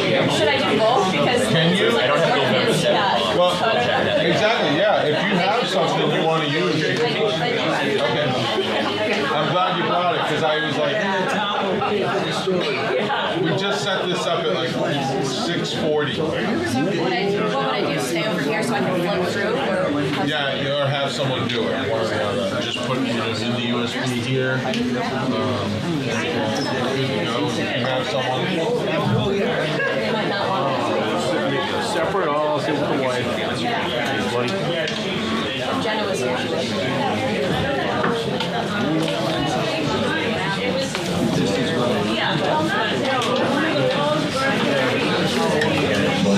We have enough room. This room is perfect. Perfect. They get tables. Can you get them to not announce that the library's closing and maybe have at least 3 microphones? I asked your IT department and they said no. My IT department's not that great. I'm right here. I said, can we do anything about it? We have. You can't, right? No. Yeah. We don't have systems connected to any of it. Best we can do is have a mic that we can hear. Oh, Andy. Andy. All right, we'll have it here next month. Help us out. Because I mean, I'm not a guy. I'm not. No, you have to get the library. They don't accept our tech in the building. Exactly. That is true. That is true. That's your tech there. What? The one microphone. No, he works. Not really. I got a new guy. This is our founding father. He's the original. The library doesn't want you to take here, but that's your tech. Yeah. Oh, right. Yeah. This is a change. You don't have the loop and all that. But I like them. No? They're weird.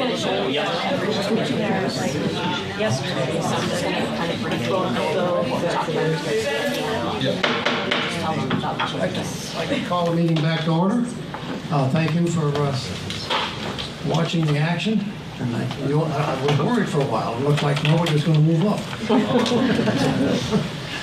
So, the application of Green Company for site plan review on wetland condition use permit for the proposed mixed-use neighborhood development MUD project consisting of a townhouse development off Haven Lane with 32 3-bedroom and a four-story mixed-use building on Portsmouth Avenue having 4,418 square feet commercial use on the first floor and 36 one-bedroom units above and one separate duplex structure with 3-bedroom units on Haven Lane along with associated site improvements. Subject property is located at 76 Portsmouth Avenue in the C2 Highway Commercial Zoning District. Tax map parcel number 65-118 and is planning board case number 24-8. And I would ask our town planner, Dave, if this is ready to be heard, this case is ready to be heard. In my opinion, is complete for review purposes. Okay, then I look for a motion, please, to hear this case. If you want to pass it down, or somebody next Sure, to you go can ahead. do it. Okay. We need a line where it is. I know. I move to open the application of Green & Company for site plan review and wetland conditional use permit for, I'm sorry, Dave, what did you say it was ready for? It's complete for review purposes. Complete for review purposes, and this is planning board case number 24-8. Thank you. Thank you. John, you're going to second on the way back? Second. Thank you. This is okay for a voice vote. Those in favor, please. Please vote. Those in favor, please indicate by saying aye. Aye. And Marty, I believe you would like to recuse yourself? That's correct. Okay, he's going to step down and sit with you good folks. So that he's still an alternate, but he's not voting or acting on this case. He can participate in discussion just as you folks do. That's good clarity for, it's your little lesson tonight on town planning. Okay, and Dave, you have some notes you'd like to share with us to start off with, please? And pass the microphone along. Here. And may I clarify, Marty, why the reason? Yeah, just to clarify, the TRC recommended peer review of the traffic impact memo that was provided, and we use VHB for that peer review, and Marty works for VHB. So he has no conflict with the developer per se, he doesn't work for them. He was working for the town, so just thought it best to introduce himself. Thank you. As you said, the applicant is proposing a mixed-use neighborhood development on the property at 76 Portsmouth Ave. The proposal consists of a townhouse development, which is off of Haven Lane, with 32 three-bedroom units, and then a 4-story mixed-use building on Portsmouth Ave, having some commercial use on the first floor and 36 one-bedroom units above, and one separate duplex structure with 3-bedroom units also on Haven Lane, on the Haven Lane side, along with associated site improvements. The applicant has submitted plans and supporting documents that were dated 11/5/24 for review, and those materials are included in your packets. We held a technical review committee meeting on December 4th, and copies of the TRC comment letter dated December 9th, and the UEI comment letter dated December 6th are also enclosed. The applicant has requested to move forward with their presentation at tonight's meeting in hopes of opening the public hearing to solicit public comment before providing revised plans and responding to the TRC comment letters, because they will necessitate revisions of the plans. So, but they decided to go ahead with these plans. They can explain, to the extent that they want to with that. Also, the TRC comment letter is in the record for anyone to review. The applicant is tentatively scheduled to present their application for a wetlands conditional use permit to the Conservation Commission at their January 14th, 2025 meeting, and then subsequently return to the board after that. There are no waivers at the moment being requested in conjunction with the application, and at a minimum, I would suggest the planning board consider voting on accepting this plan as complete, which, check, you've already done that. And if deemed complete, which you have, hold the public hearing to get input from the public and consider scheduling a site walk. Krista Murphy, the Conservation and Sustainability Planner, would ask the board, if you do decide to schedule a site walk, they might we could consider posting it as a joint site walk, so the Conservation Commission members will also have the opportunity to view the site prior to considering the applicant's conditional use permit application. But they're not going to be involved in the date selection. That would be up to you folks tonight, and then we'll just post it as a joint meeting, and any of them are welcome. Thank you. That's what I have. Jen? Microphone? Sorry. Yeah. My communication line is breaking down. This microphone's for you, my dear. This one is yours. Thank you for joining. Thank you. Can I make a suggestion? I would move that easel. Yeah, I can actually use just the screen if that works. I brought a board because I wasn't sure what the setup was going to be here. Yeah, I can just take them down if that works. Yeah. Thank you. No problem.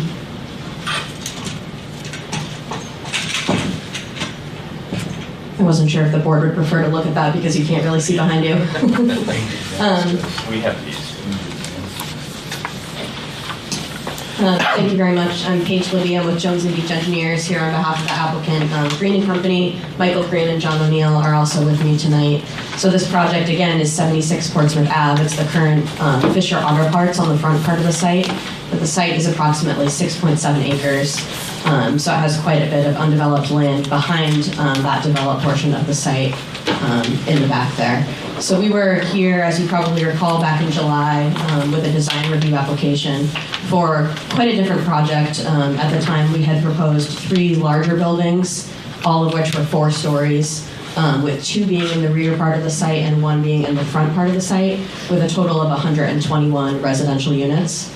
After that meeting and our meeting with the Conservation Commission, we kind of went back to the drawing board after getting some feedback from the board as well as the abutters, and we have reduced the total number of units from 121 to 70 units.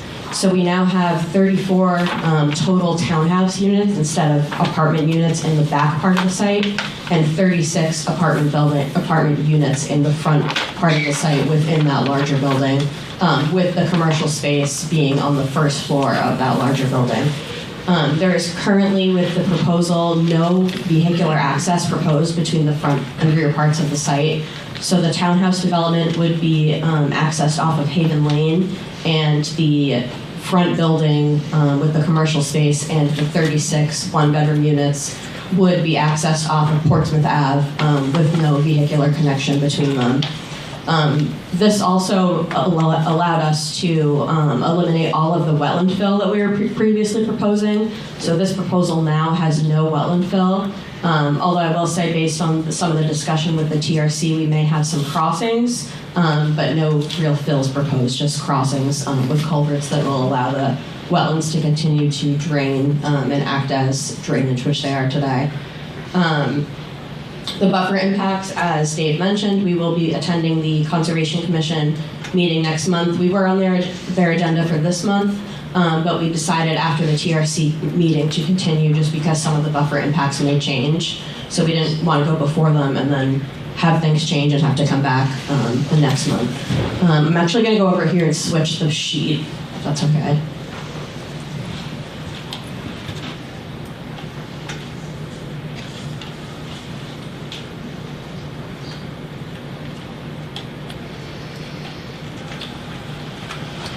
So if you can just tell us what sheet you're on, because Yes. we're covered. Yes, so this is sheet C3 of the plan set. This is the grading and drainage sheet. So it's kind of a zoomed in version of what we were looking at before, and shows topography as well as proposed grading and drainage on the site.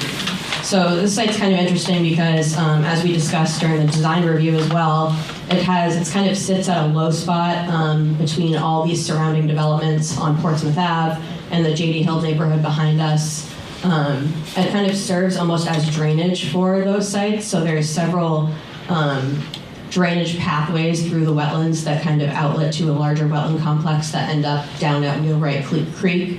Many of these wetlands are man-made. They were actually constructed for drainage purposes. So what we're doing is we're maintaining those with this design, and we're also enhancing the drainage by adding proposed biofiltration areas and detention ponds, as well as underground detention, in order to detain the peak flow of runoff as well as treat the stormwater as is required in your regulations. This project also will require an alteration of terrain permit, so we will need to meet their regulations as well, which yours are very similar to anyway. I'm going to go switch the sheet one more time.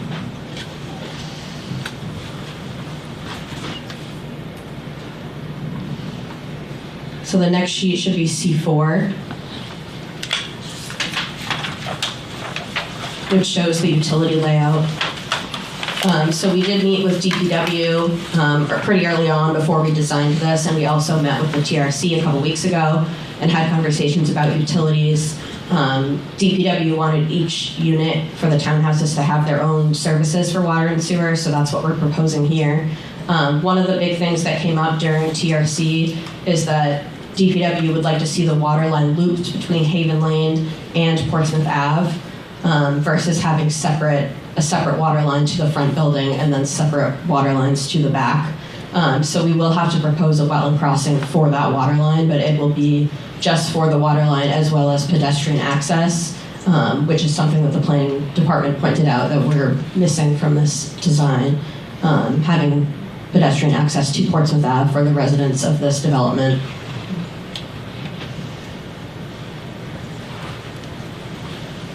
The other room is much better with the laptop being right next to the podium. So there should be sheet L1.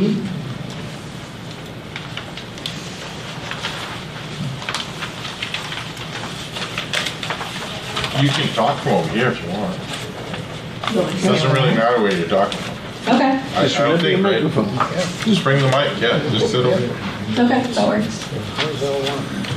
We're just gonna make do with what we got. Yeah. But I agree, you don't need to be walking back there. Yeah, so this should be sheet L1, which shows the landscaping. Lisa McNaughton from LM Land Design did the landscaping plan for us. So what we're proposing is evergreen buffer trees around all the property lines. And then we're also proposing wetland buffer plantings along the wetland buffers behind the units in the areas where the buffer is being disturbed. And then we have more ornamental trees along the streetscapes and kind of around the interior of the development that the residents will mostly see.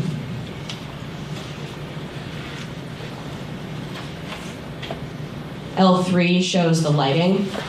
So we have pretty minimal lighting in the back part of the site. We have 6 kind of decorative light posts along the driveways, and then we mostly have lights just on the front and rears of the individual units. And then in the front part of the site for the larger building, we have parking along the parking lot, or lighting along the parking lot and wall, which is in the form of both wall packs and light poles, just to make sure the security is there for the parking lot.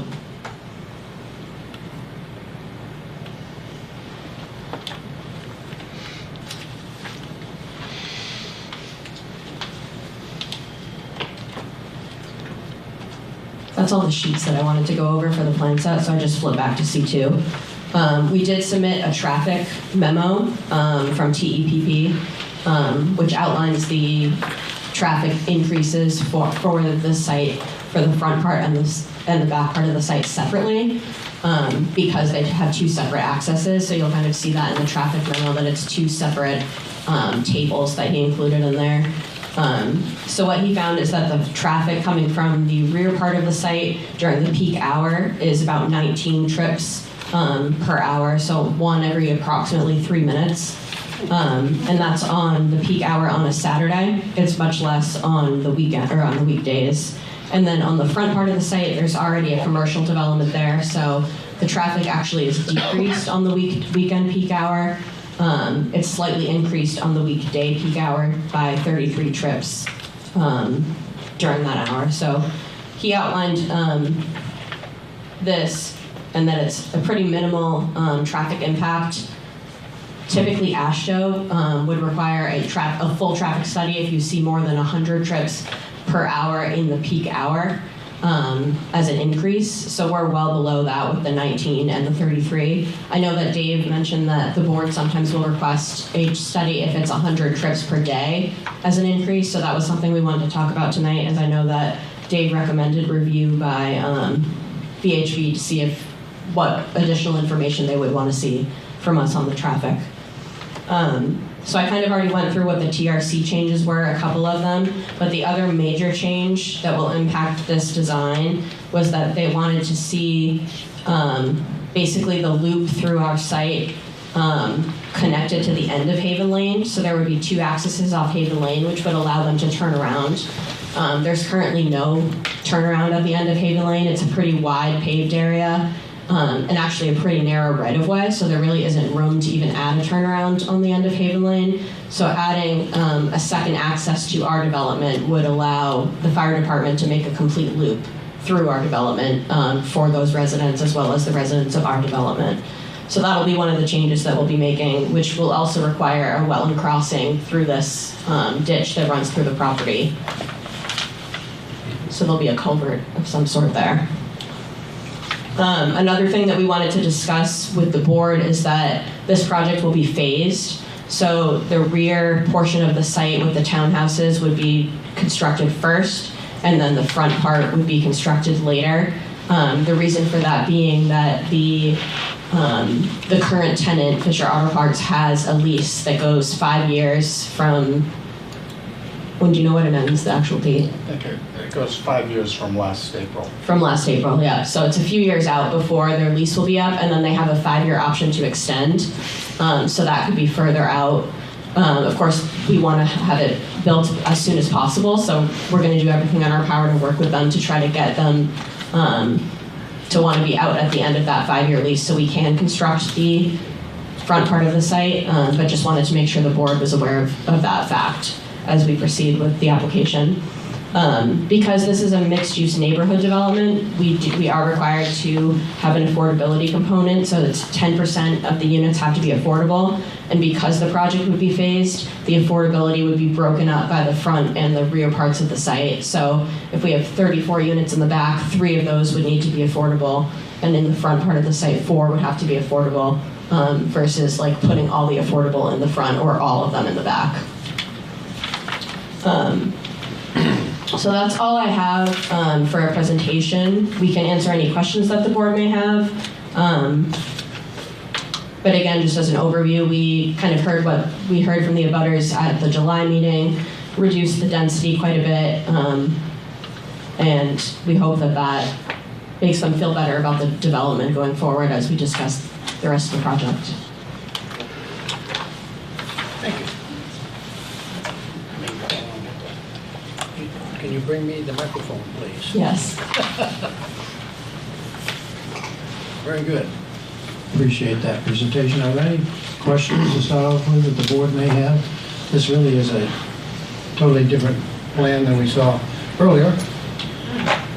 What? I'll let I have a question about the approvals, which might be for you. So when we approve, if we approve a phased project, then we know the second phase won't be built for potentially 5 or more years.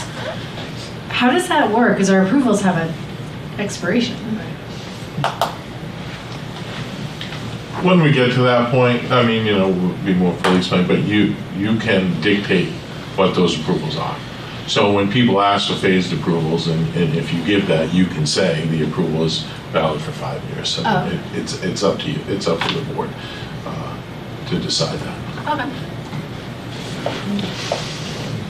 I think you did that with PA. PA you did that for that, like that. Get into vesting too, don't you? Get into vesting as well, right? Yeah. I mean, the substantial development and building has begun, which is defined in our regs. So if you leave one site completely alone, I don't know how you get the base grade pavement and so forth. I would think if they did the rear and just didn't do the front, that's pretty vested. Well, it's vested on that phase. If they call it one approval, I'd say they're vested, in my opinion. Okay. Did you have anything? Any questions? How about down there? No? I don't have anything right now. Now you don't want I would make a comment. This one's like a pocket neighborhood. That is a close knit, and there's several pocket neighborhoods around Exeter. So some of us may want to look at the existing ones as we think about this particular one. It looks a little crowded to me. But that's where I'm at this point, but let me open up the public session. However, we have a lot of correspondence for the record. And follow along. Dave will keep an eye on me, make sure I got them.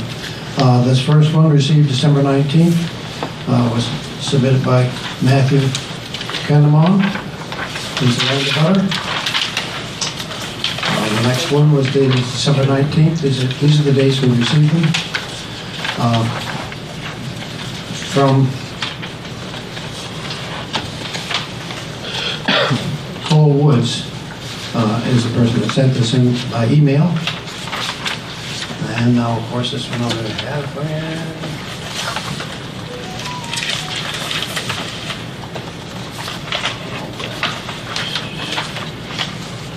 Duplicates here.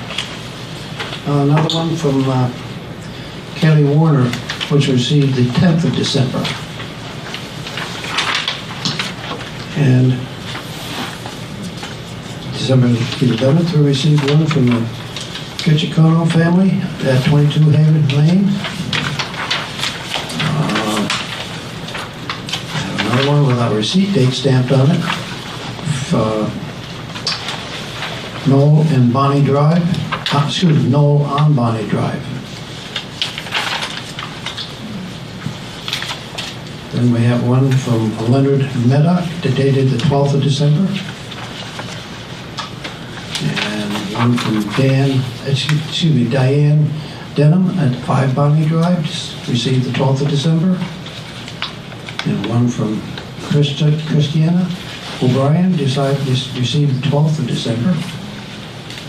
And one from Stephen S. Taylor, received the 12th of December. And Catherine and Craig Berto at 11 Body Drive on December 12th. Another one from Larsa Kears, received the 12th of December. And one from the illustrations from Michael Hawk and Danielle Frank at 31 Haven Lane in Exeter. We received that the 12th of December. And another one, email from Daniel Hefferon, received the 12th of December. And another one from the Francisci family, received the 12th of December. Do you have any more than that, Dave? And you had Diane Denham. I had one from the, I don't know if you mentioned it or not, I don't think, Zachary Sheltra, No. Chloe Woods, and Jackson Sheltra. Yes, yes. You got that one? Yes. Okay, so there's 14 total. Okay, thank you. They're all part of the record. All right, thank you. So, would anybody like to speak this evening? I'm sure folks have some things to say about the new plan. My name is Ryan O'Brien. I live at 20 Haven Lane. But an abutter who cannot be here tonight asked me to read their letter. You mentioned his name, Daniel Heffernan. Sure. He lives at 32 Haven Lane. He is directly across from one of the proposed entrances on the Haven Lane. And I'm going to read his letter now. Dear members of the Town Planning Board, I am writing in response to the application of Green & Company for the site plan review and wetlands conditional use permit for a proposed mixed-use neighborhood development project at 76 Portsmouth Avenue. As an abutter, I object to this plan for the following reasons. The proposed project seems too large for the area, and access from Haven Lane will have a negative impact on local J.D. Hill residents, raising traffic, community safety, and water concerns. The current site wetlands provide groundwater drainage to the Squamscott River via Wheelwright Creek, but nearly all residents have water issues in their basements that require some pumps to be very active in the wet seasons. I'm concerned this will only get worse with the proposed construction. The height of the proposed development will dwarf the nearby homes, and setbacks seem far too small. I worry about the number of large vehicles accessing the property during the construction phase, as well as the additional traffic on a small dead-end street once the project is completed. The proposed project will nearly double the current population of all of Haven Lane. I am concerned that the removal of trees will increase the traffic noise from Portsmouth Ave and reduce the privacy in the neighborhood. I, along with concerned neighbors, have legitimate concerns about the scale of the development proposed. We thank you for taking our concerns seriously and ask Green & Company to adjust their plan to better fit the neighborhood. Sincerely, Daniel Heffernan. All right. I also have my own comments, which you received after the deadline for your packet to go out. I would like access to the video, if that would be possible, Paige. To the... Yes. Yeah, you can just click through on the laptop. Should be open. But I would like to connect mine. Oh, you want to connect yours? Yeah. Yeah. Do you have a USB? I don't. Yeah. How are you gonna, what do you mean? The projector's Wi-Fi. I talked to the library earlier. I know how to set it up. I just need hers disconnected. It's not my laptop. So Oh, Oh, The libraries. Oh. Yeah. Okay. It's just my flash drive. Yeah, sorry, we don't text out again. But once it's disconnected, can we reconnect? Yeah, that's a good question. Yes, you can. No, I don't know. Should be, but who knows? I walked through it with the library earlier. I know how to do it. Do it. What I don't know how to do is disconnect this particular one. Disconnect or just minimize it? Why do you have to disconnect? You can only have one laptop connected to the projector. Oh, this is. Wi-Fi. Oh, you want to connect your laptop? Yes, that's correct. Oh. Plug it Is it with a cord? You should probably arrange that in advance. Could you just unplug the cord and replug the cord in? That's just a power cord. Oh, it's not, oh, Yeah. it's Wi-Fi. It's, Here we go.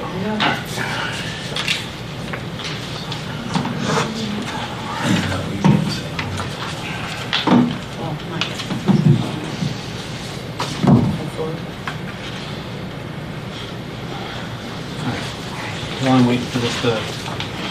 While I'm waiting for this to boot up, I'll start my presentation. My name is Ryan O'Brien. I live at 20 Haven Lane in the J.D. Hill neighborhood. Before I jump into it, I just want to state that I'm not opposed to sustainable growth in town. And I recognize the importance of developers like Green & Company's investment and its correlation to good schools and community services. I would like to thank Green & Company for being here and for their efforts to support growth in our community. That said, I have the following objections to the proposed Phase 1 development at 76 Portsmouth Ave.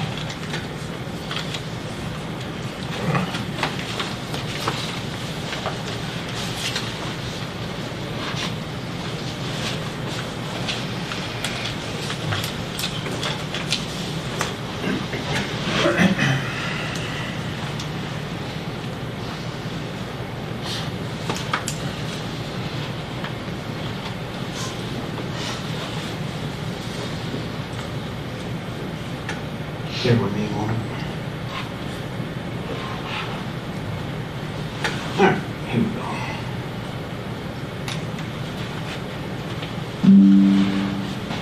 Oh, that sounds good. See anything? Where you going? Oh, I see what that is.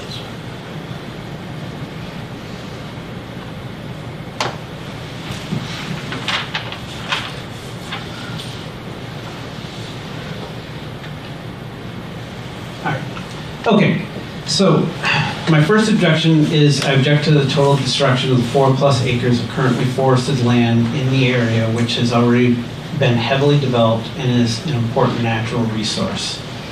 I think it's important to look at the big picture here, not just the site of 76 Portsmouth Ave. If you look in the area that I'm going to consider the habitat area, let's just call it, that is bounded by Squamscott Creek, Wheelwright Creek, Portsmouth Ave, and High Street. You know, you're not going to get a lot of animal traffic beyond that region into other areas because of those bounding limits. So, the first objection support here is the Exeter 2011 Natural Resource Composite Map 8B, which you'll see down there at the bottom. I think it's the one in the bright green. Lists this area as highest ranked habitat in the region and includes it in the wildlife focus area. The number and variety of animals we have documented coming and going through this area is in clear support of its designation. Because of the bounding by 2 rivers and 2 busy roadways and previous deforestation, the neighborhood, the golf course, there is actually, and the proximity to fresh water in the Wheelwright Creek, animals in this area have very little quality habitat left. The dark green areas are semi-contiguous forest. The area that they're talking about developing in Phase 1 is contiguous forest with direct access to Wheelwright Creek. Wheelwright Creek, where it meets the Squamscott, is brackish water, where the salt water mixes with the fresh water. animals are not going to be drinking from the Squamscott River or that end of the Wheelwright Creek. As you move up the creek, you're going to get runoff from the golf course. There's the light blue arrowheads there indicate stormwater discharge from the town, one from the Allen area, and then one from the J.D. Hill neighborhood, and then another one from Portsmouth Ave there. Basically, in my mind, that forces animals to be looking for the highest quality water, which is going to be right at the discharge of the reservoir. And then as it progresses down towards Squamscott River, it's going to be less desirable drinking water for the animals. So I believe that is a big reason why the animals are coming this way. They get their fresh water down there, and then they look for food in this parcel, and then enter into our neighborhood also looking for food. So that's the animals.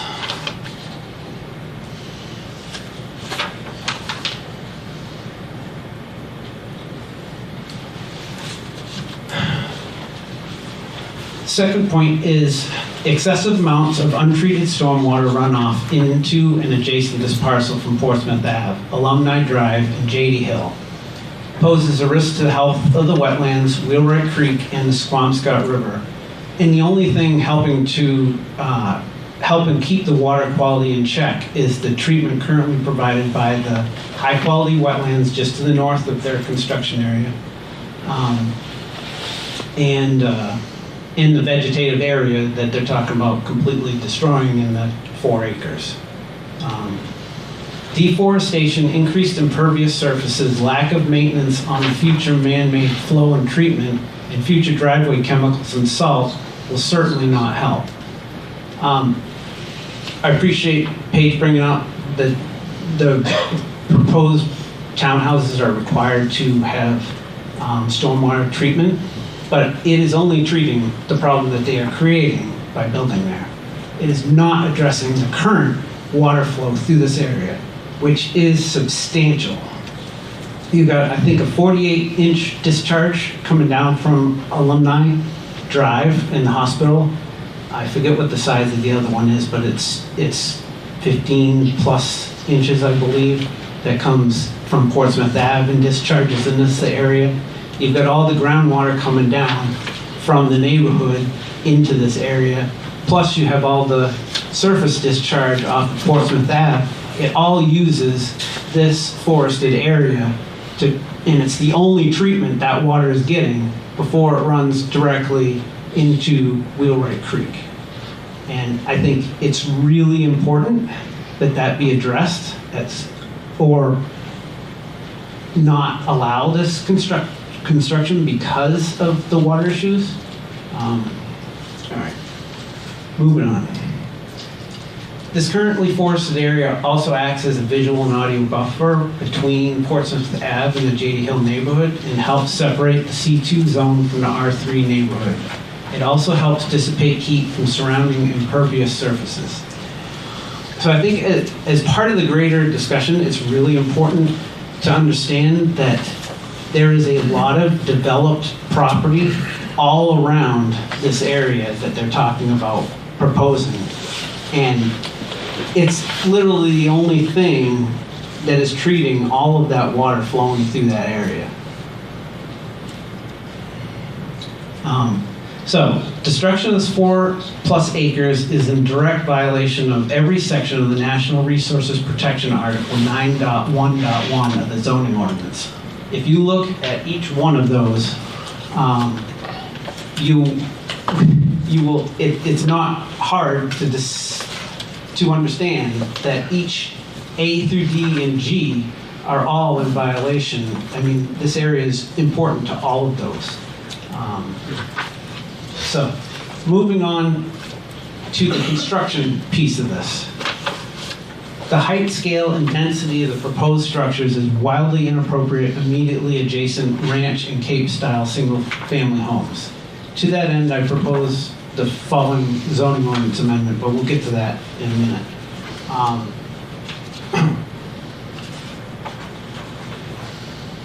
It was discussed pocket neighborhood by the board.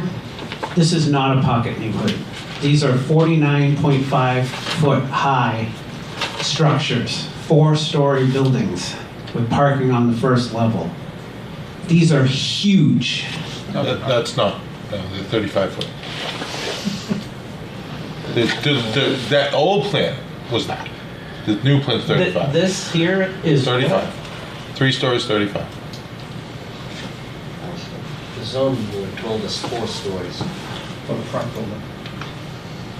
That is for the West Avenue building. Yes, Yeah. oh, you're talking about, I thought you were talking about the J.D. Hills side. I am talking about the J.D. Hill side. Yeah, they're less. Yeah, the J.D. Hill side are 35 feet, 3 stories. There's the elevation. Townhomes. Yeah, that is missing on the documents that we saw. I couldn't find it anywhere. Anyway, the MUND allows 50, and I'm glad to hear that they're not going to be 50 immediately adjacent the ranches and the Cape-style houses in the neighborhood. But let's just say that it was to be 50 at 20 feet off the border, which is their 35-foot building is 20 feet off the border right immediately adjacent 31 Haven Lane. That is, I'll show you in the next picture, but this image here represents a 50-foot building casting a shadow 10 months of the year on that residence at that setback.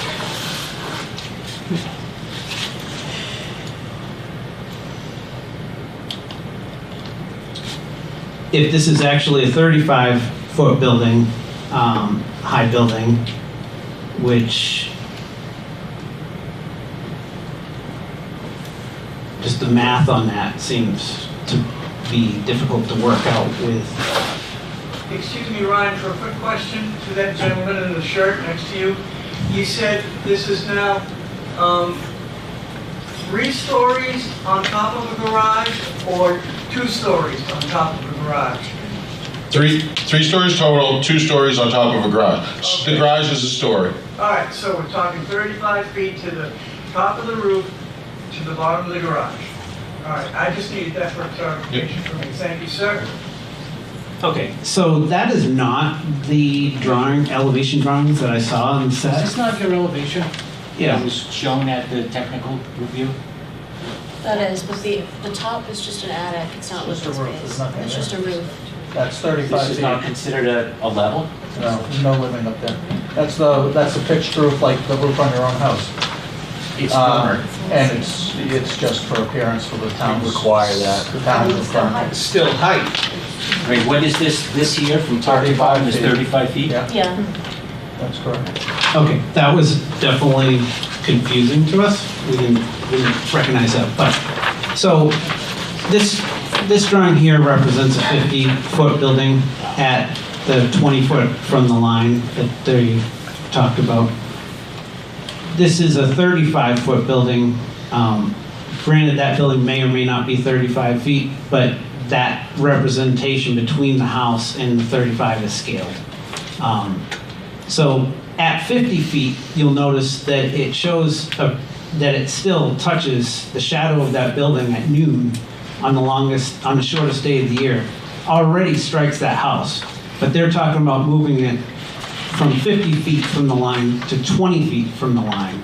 So that shadow is going to considerably overshadow that house for months of the year. And I really just don't think that is acceptable.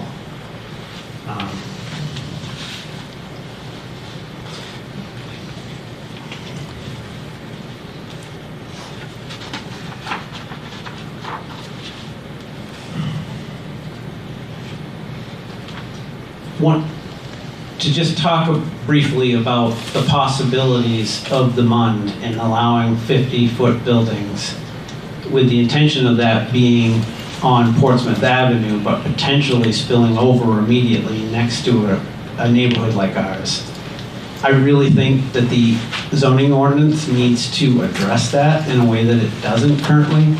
I would like to propose an amendment to the zoning ordinance that requires any building within 100 feet of a residential zone do not exceed the height of the residential zone, which in most cases is 35 feet, except for 3 cases.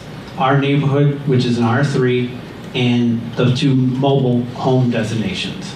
Those are the only zones that I'm aware of, that allow less than a maximum of 35 feet. All right, so what their plan does do, however, which I don't show here.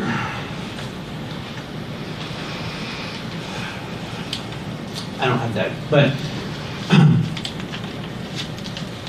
while they're not directly impacting the wetland, they are completely removing the wetland buffer. This doesn't show that. I don't have that plan, and I couldn't find it in their drawings specifically that shows that either. But while the direct wetland impacts is less, the buffer impacts are substantially more than the original proposal. And the size and scope of the buildings in general occupy a much larger footprint than the initial design, which admittedly didn't take a lot of things into consideration that the new plan does. So, you know, I think the original design had a construction area of somewhere in the ballpark of 2.5 acres in phase 1. The new proposed drawing shows an impact of about a little over 4 acres. All right, moving on here. The complete removal of wetland buffers in this area is completely unacceptable, goes against well-defined best practices, and will certainly decrease the effectiveness of the existing wetlands to clean stormwater before it enters Wheelwright Creek. The altering of this terrain will likely increase flooding, pooling, and home damage in the J.D. Hill neighborhood. Nothing is addressing the current water issue which exists. West Side Drive and Riverwoods both went through the same process and have created water issues. A bond was floated to fix the problems on West Side Drive. It concerns me greatly that they're building in an area that is low-lying, that is extremely susceptible to flooding, and is going to create the same kind of problems that we're creating in other places in town. And I'd like to see that burden not passed on to taxpayers. The current buffer separating the J.D. Hill neighborhood from Portsmouth Ave is being completely removed and replaced by a vapor-thin barrier with 1 line of trees, which is clearly not going to offer much in the way of obscuring these 35-foot buildings they're proposing to put 20 feet away from the line. I object to the use of the MUN to facilitate the construction of the multifamily housing complex not connected to Portsmouth Ave. The intent of the MUN, as I understand it, is to promote mixed-use development on Portsmouth Ave, not disconnected from it. This is totally disconnected from Portsmouth Ave, and that's okay. The use of the existing disconnected commercial, which may or may not ever be redeveloped to facilitate a huge multifamily complex, is unacceptable. Equally objectionable is a cut-through road connecting Portsmouth Ave to Haven Lane, should this be an alternative consideration, which is what they had in their original design. The new design disconnecting Portsmouth Ave from Haven Lane is better. As a neighborhood representative, we definitely do not want a road connecting to Haven Lane. We'd like to see us all connected to Portsmouth Ave and only to Portsmouth Ave. Next bullet point's a little off, but still a 35-foot structure 20 feet from a residential zone of ranch and cape homes is unacceptable. Under MUN, the C2 district does not explicitly state 20-foot rear setback like it does for C1. This is a little bit of a gray area in the zoning ordinance. I think one could maybe make the connection that 20 foot is allowed, but the C1 area of the MUN explicitly defines that as 20 feet in the MUN section of the ordinance. C2 does not define the rear setback. And so you kind of got to back into it, and I think that should be clarified.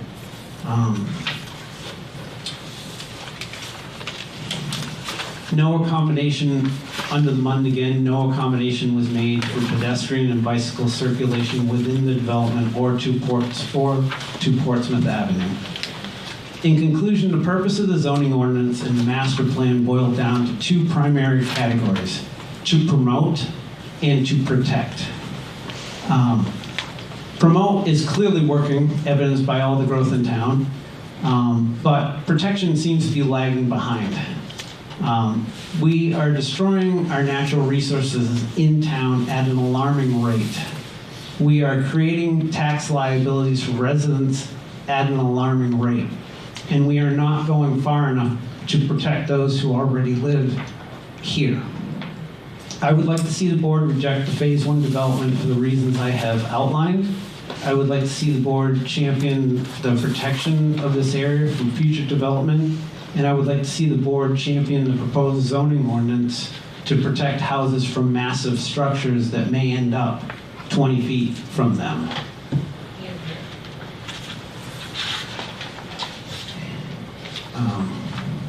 Thank you for your consideration of my objections and actions, and thank you for your service to the town. That's all I have. Thank you. Reconnect. Yeah, thank you.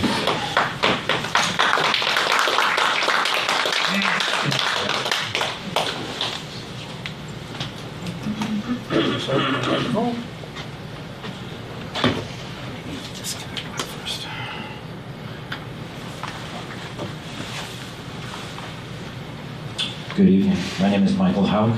This is my wife, Danielle Frank, and we live at 31 Haven Lane, which directly abuts this project. As a matter of fact, it abuts the road that comes into Haven Lane. Danielle will lead our views on the project. Good evening. Good evening. As Michael said, we directly abut 76 Portsmouth Ave on two sides of our property. Could you bring the microphone a little closer? Thank you. As Michael said, we directly abut 76 Portsmouth Avenue on two sides of our property.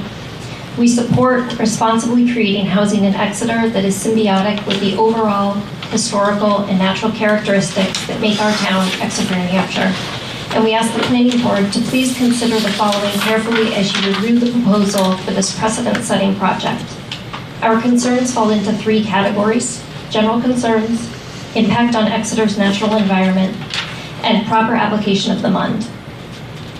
Our general concerns. First, this project lacks any significant buffers between the new residences and the properties on Haven Lane and Bonnie Drive. We believe the plan should include a thick vegetative buffer with wide land buffers to insulate JD Hill from Portsmouth Avenue. Secondly, 34 new homes with vehicle access only to Haven Lane will double the traffic on Haven Lane and Bonnie Drive. This is a safe and quiet neighborhood with no sidewalks. Doubling residency with one development will impact noise levels and the safety of all, children who play in the roads and pets included. Third, this development and Epping Road, possibly Stony Brook Lane, and other local developments too numerous to list now are increasing demand for already crowded classrooms and roads, the fire and police departments, clean water, sewer, energy, and the hospital, which is already set to lose vital services. Rapid growth for our community without the necessary infrastructure is a concern. With regards to the environment and ecology, several natural processes and resources are at risk if the proposed 4+ acres of wooded land is cleared and replaced by dense housing. 1. The land in question is thickly wooded and heavily inhabited by local wild animals.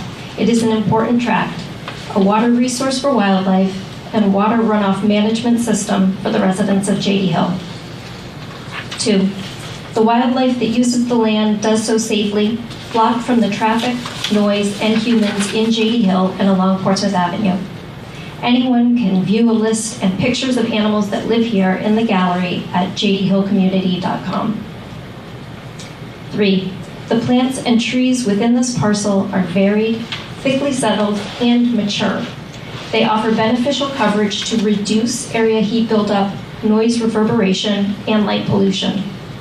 This vegetation also increases water filtration and absorption and offers erosion protection. The buffering impacts of this area cannot be overstated.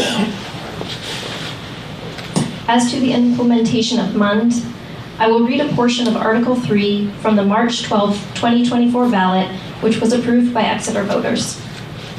The purpose of this amendment is to extend the provisions of the Mixed-Use Neighborhood District, MUND. That includes a portion of Portsmouth Avenue between Green Hill Road and the Stratham Town Line. MUND uses a series of incentives to create a mix of housing units, including 10% affordable units, and neighborhood-scale commercial uses. Design standards are included to ensure high-quality development that is consistent with the scale and historic character of these neighborhoods. The quoted MUND expansion is used on this project, and we ask you consider the following to make sure it is applied correctly. To start, Article 3 specifies development in Exeter that includes a portion of Portsmouth Avenue between Green Hill Road and the Stratham Town Line. Although this lot has frontage along Portsmouth Ave, the townhouses, which are phase 1 of the development, are not along Portsmouth Ave at all. In fact, no vehicle access is provided from the townhomes or duplex to Portsmouth Avenue. None. We contend a MUND project including 34 homes with no vehicle access to Portsmouth Ave out of the scope of Article 3's requirements. Second, per MUND, the proposal includes the mandatory 10% affordable housing. Workforce Housing Coalition of the Greater Seacoast defines affordable local workforce housing as roughly $1,300 per month for rental units and $325,000 for a purchased home. We ask that Green & Company please provide us with estimates on the pricing for the affordable townhomes and the rental prices for the affordable apartments. Thirdly, I will again quote Article 3. Design standards are included to ensure high-quality development that is consistent with the scale and historic character of these neighborhoods. The proposed townhomes are 35 feet tall, as we just established, and 3-story buildings set in J.D. Hill. J.D. Hill is a neighborhood with mostly single-story homes, and most of the others are not even a full 2 stories, our house included. Green & Company's townhouse design plan is not consistent with the scale and historic character of our neighborhood. The fact is, this new construction would stand out as tall even if it were along Portsmouth Avenue, and it is not. In closing, Exeter's numerous small residential neighborhoods like J.D. Hill are cherished by the community, and this is evidenced by their rising values. We, Michael and I, invested in this town feel when we purchased our home. We are among the thousands here who value the tree-lined, low-traffic neighborhoods as essential parts of the fabric that make Exeter the town of Exeter, New Hampshire. This scale and historic character should be preserved as promised. We ask the board to extend public comment on this project, and we thank you for taking our concerns as abutters very seriously as you review this proposal. Thank you.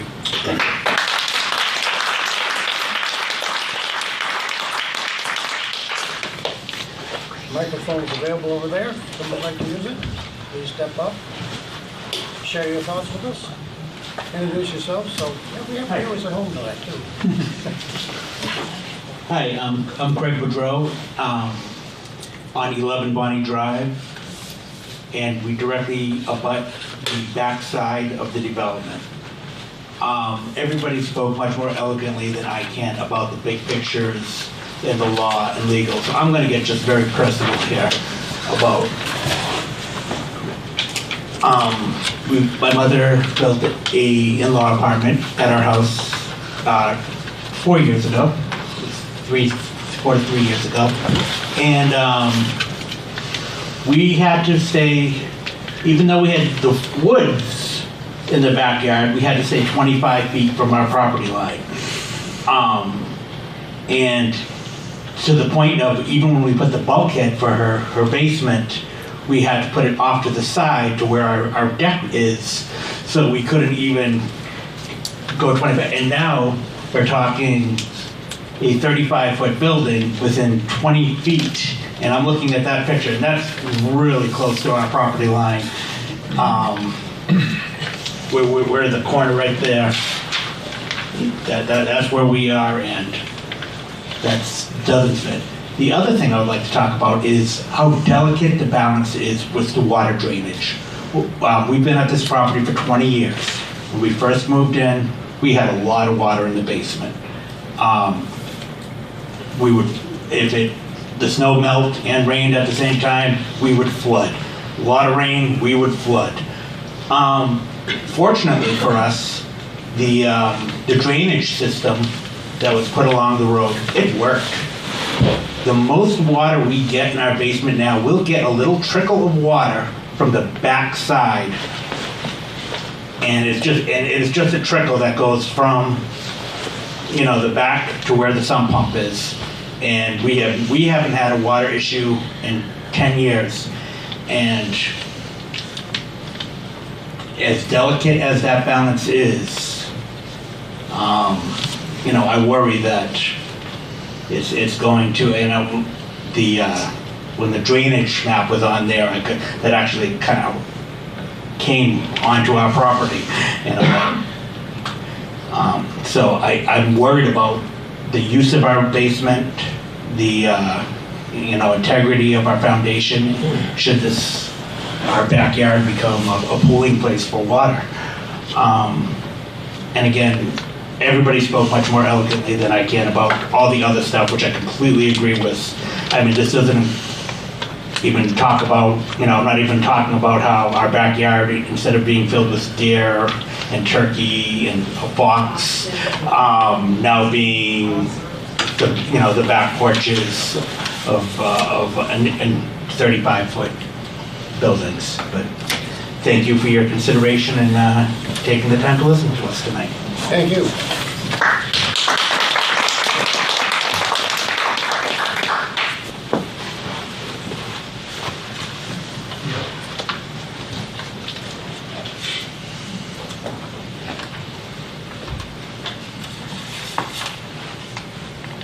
Oh, no, I had you enough. Yeah.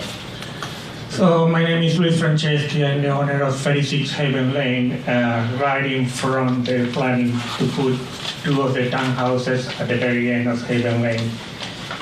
The issue concern I have, and I hear today that they're planning now to connect, making that like I used to send and putting an output of the system in front of my house, is what are they planning to do with all the snow? Normally the town plow the snow right in there. Now, what are they planning to do with all that snow? Because it's pile of snow when we have a good winter. So that will be blocking your exit. And also, what you guys planning to do with all the snow inside of that facility, because it's really compressed. So I don't see you got a big snowstorm. Where are you planning? You're planning to use doses and take it out because you don't have place to put it. Nobody sits on that. And when that snow melts, all that water, where it goes? To our houses. Because it's not wait and get out now because it's blocking by facilities. Also I see, so I hear about putting a lot of drainage, but I see also building a lot of walls in there going to, so it's acting like dams. You're forcing the water to look for a different route. I already have a lot of issue. I got to map my property because my marker was removed. By the way, they found the original hole for the markers, so they was removed this year. I don't have proof, so I don't have legal action right now, but I put new markers. I have security cameras in place. If somebody break my property, it will legal action take. I don't think I understand they want to develop, but I don't see this monstrosity of facility with so many units all together is needed in there. If they want to do something smaller, it's understandable, but this is overpassing. Also, in the past, when we moved in the year 2020, we was looking around the Exeter because we was living in a condo association, and we was told in every single area we was looking, there was 55 and over because the town already overpassed the capacity of the schools. And this hasn't changed. So how we put in so many houses when the capacity of the school haven't changed? The water system of the town hasn't changed either. And we constantly suffer droughts because the water system doesn't have the capacity to cover the town. So we put in more and more houses. It's buildings in Exit 9 right now, and these ones.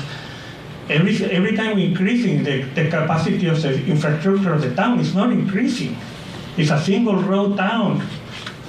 And we put in more and more cars. So like they say, if we move this exit to the Bournemouth Avenue, it's a 2-car for each of these buildings. It's a lot of traffic. And if anybody here that live in this town know at rush hour, Bournemouth Avenue is a blockade. So it's constant traffic in there. The only time I haven't seen traffic in there when I go out at 4 in the morning to go walk. Backed up to McDonald's around 5 p.m. tonight, all the way up to McDonald's. So that's my concern. So I thank you for your help and hearing me here. Thank you. Thank you.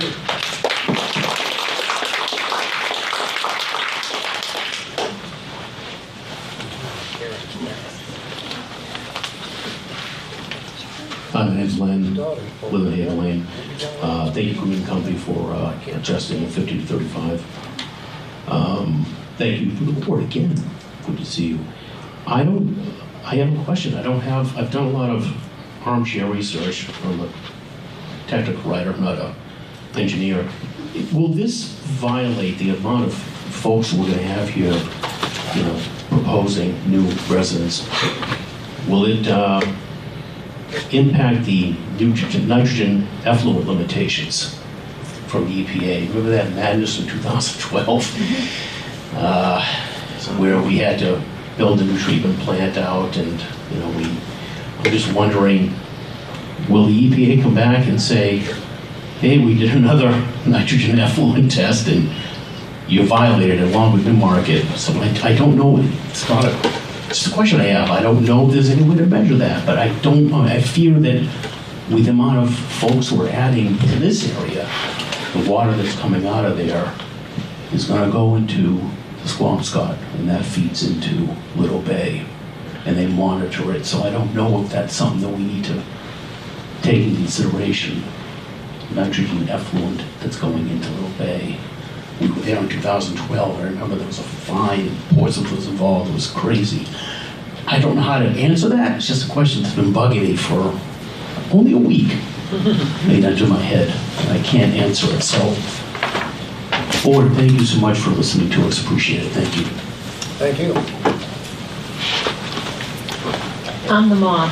Okay, Mom, you're on. I don't think I need this guy. I have a very loud voice. We need it for the TV. wait a minute. Don't touch, don't push anything just yet. All right, I just wanted to say, even though it's 35 feet, that does not seem like a lot to you all. But if I look out my back window, I'm looking at a building. And 35 feet is very hard, 20 feet away from my face. And that's all I really wanted to say. Thank you. Anybody else?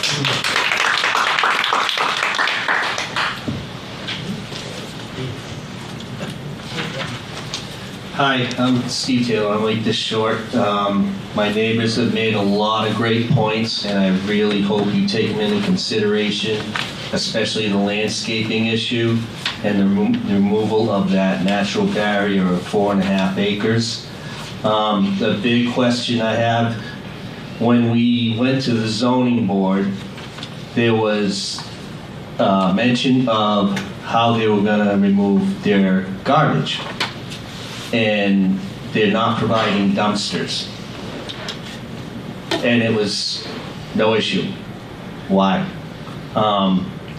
The other thing is, how are you gonna get a fire truck in that turn on that proposed road? It's not gonna make that 25-foot turn. It won't. They brought a ladder truck down Haven Lane one summer because our neighbor was disputing his boundary line out into the road that goes onto Bonnie Lane, the Frenches. And it barely squeaked by. And back then, Danielle and Michael didn't have that grass area, so it would have gone over that grass area that they developed. I think that's all I have. And I want to thank you all for listening to us, because when we went to the zoning board and they were talking about the construction they were going to put next to the Hampton Inn, they wondered why none of the abutters were there, but we were. And it was because of our concern with the amount of traffic and construction that is built up in that area. And when we mentioned buffers, they said buffers aren't a concern. Well, the buffers were put in there by your predecessors to protect residents and neighbors like us. And we hope you take that into consideration. Thank you for listening to us, and have a good night.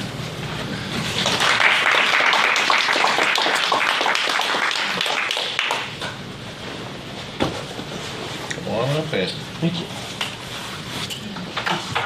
I'm Andy Swanson, 10 Hall Place. So I'm the first one that doesn't live on Haven or Bonnie, I think, but there's other concerns. Exeter is known as the walking town. Everybody knows that. But J.D. Hill is already stressed because of traffic that flows through. We keep adding traffic.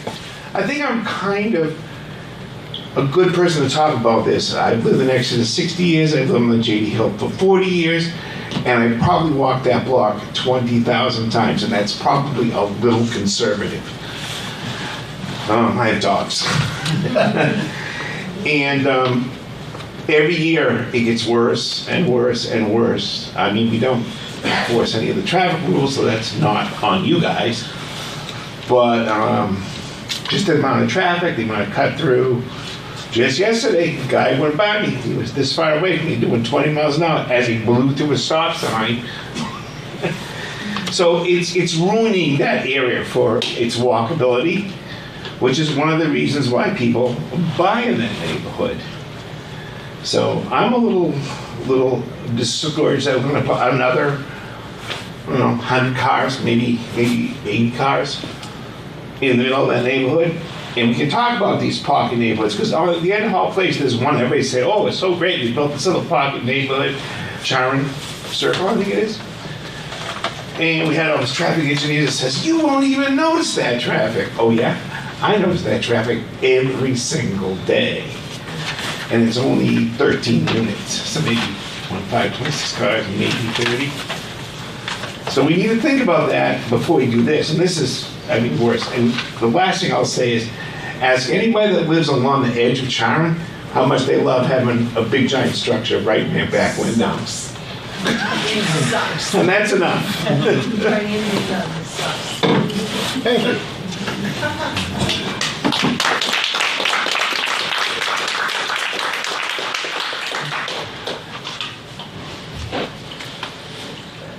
Oh, Mr. Zinga back there, he's got a chair. Right.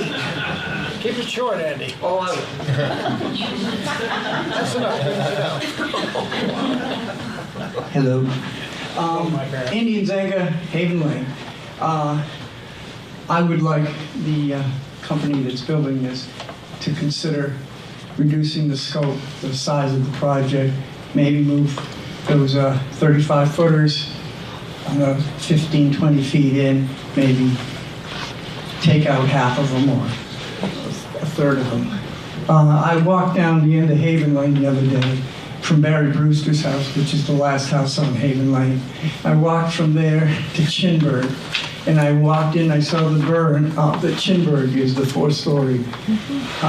So I walked in there and I went to the edge of the berm, and then I walked, and my pace it out. It was about 75 feet, 100 feet to the edge of the building, and in the winter, it looks like it's right on top of them.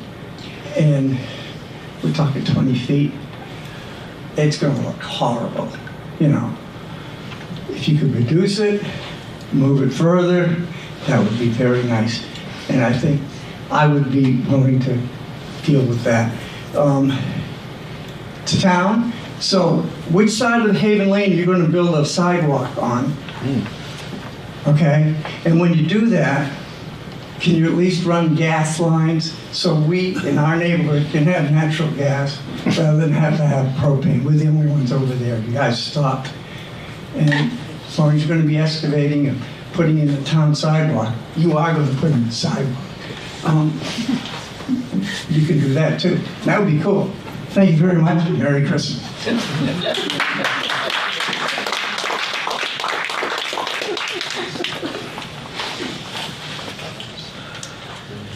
Well, I think I need to talk about our next step is set up a sidewalk. A sidewalk is a public meeting, so when we do it, you're certainly invited to the time. But Dave, you got something to add? Yeah, just a couple of questions people had. I could answer them right off the bat because I know the answer to them. The nitrogen limits question, that's a great question. Fortunately, we changed our regulations to address that. I mean, all prior development, prior to, I don't know, just a couple of years ago, just had nitrogen. We require, and this development has to too, we require nitrogen and phosphorus removal efficiencies in our stormwater systems. Nobody has ever, I don't think, Exeter is the only one that does that. We're doing that. They have to meet 60% removal of the nitrogen and 60% removal of the phosphorus, like 95% of the total suspended solids, but that wasn't your question. It's like, we're one of the, I think the only community I'm aware of that addresses just that, because we are under an administrative order on consent on nitrogen, so that is. I saw on the APA side, but I didn't know if that also was applied. Yeah, no, that applies here, so. Great, thank you for their answering drainage, that. yeah. Thank you. Dumpsters, someone mentioned dumpsters. They, it's done both ways. Here, they're proposing to, just put bins in and bring them out and have private collection. I mean, that's, that's their choice to do that. At the apartments too? Sorry, at the apartments? Yes, that's what they're calling for on the plans, right? Yeah. So. They can choose to do that if they have dumpsters. Well, then they'd have to be screened and meet the requirements. But it's quieter because you don't get that pickup of the dumpsters in the morning. And then fire truck access. We did discuss that at the TRC. There's going to be some changes to address that, but we give them a template of our largest truck, truck engine ladder truck. And they have to, it's a turning radius, it's kind of computerized, and they have to show that they meet all those turns. Granted, this one was very tight. It made it, but if people aren't, right on that line. So we did talk about that at the TRC, and they're gonna make some potential revisions to soften that up so you have a little bit of give, because technically they can do it. But if you turn too early or too late, then it won't make it. So they're doing that. So I think that was the question. Can they do it if they put mailboxes on that street entering there? How are we gonna turn around garbage? Yeah, the edge of pavement, they can't put a mailbox inside the edge of pavement. And they have to show that they meet the turning radius inside the edge of pavement. So if they put mailboxes, not to say someone who doesn't take that turn could take them out, I mean, that could happen, but I mean, as long as it meets it and they could do it within the edge of pavement, that's what we require. How's the plow trucks gonna turn? We discussed that because right now it just pushed snows up to the back, but then Haven Lane will be extended some. So we've tasked them. That was one of our technical review comments. Can't answer that yet. But we talked about that concern and how it needs to be addressed. Because the triplex was being built on wetlands. So the problem is that I'm getting not messages from the chair that no one can hear that's watching. Okay. So if you have a question, if you can go to the chair and then you can use the mic, because this is for public access. So it's okay. Thanks. Sorry to interrupt. No, thank you. The concern I have is the triplex and those four proposed townhouses where you're proposing to do the turnaround loop, it incurs on wetland. So how are those getting approved to be built if they're on the wetland? The zoning is wetland. The wetlands are shown in the dotted areas. There's no proposal for any structures on top of wetlands. The map that they showed us, the wetland comes up into that area. There's a finger that you can see between, you got a finger between the three unit structure and the 4 unit structure. There's a finger that goes up there. That one? That, yes. I'm talking the back ones where the wetlands come up from the golf course up to his property. Gotta use the mic. Gotta use the mic. Sorry. Those are the wetlands are shown on the map. There's no buildings on any of the wetlands. Okay, we keep getting different maps. To the extent anyone wants to go over these plans and detail, I'm happy to have you come in my office. I'm there 8 to 4:30, Monday through Friday. Happy to sit down with a big set of plans and answer any of your questions that may not get answered here. I'd be happy to talk to anyone here and explain what's going on.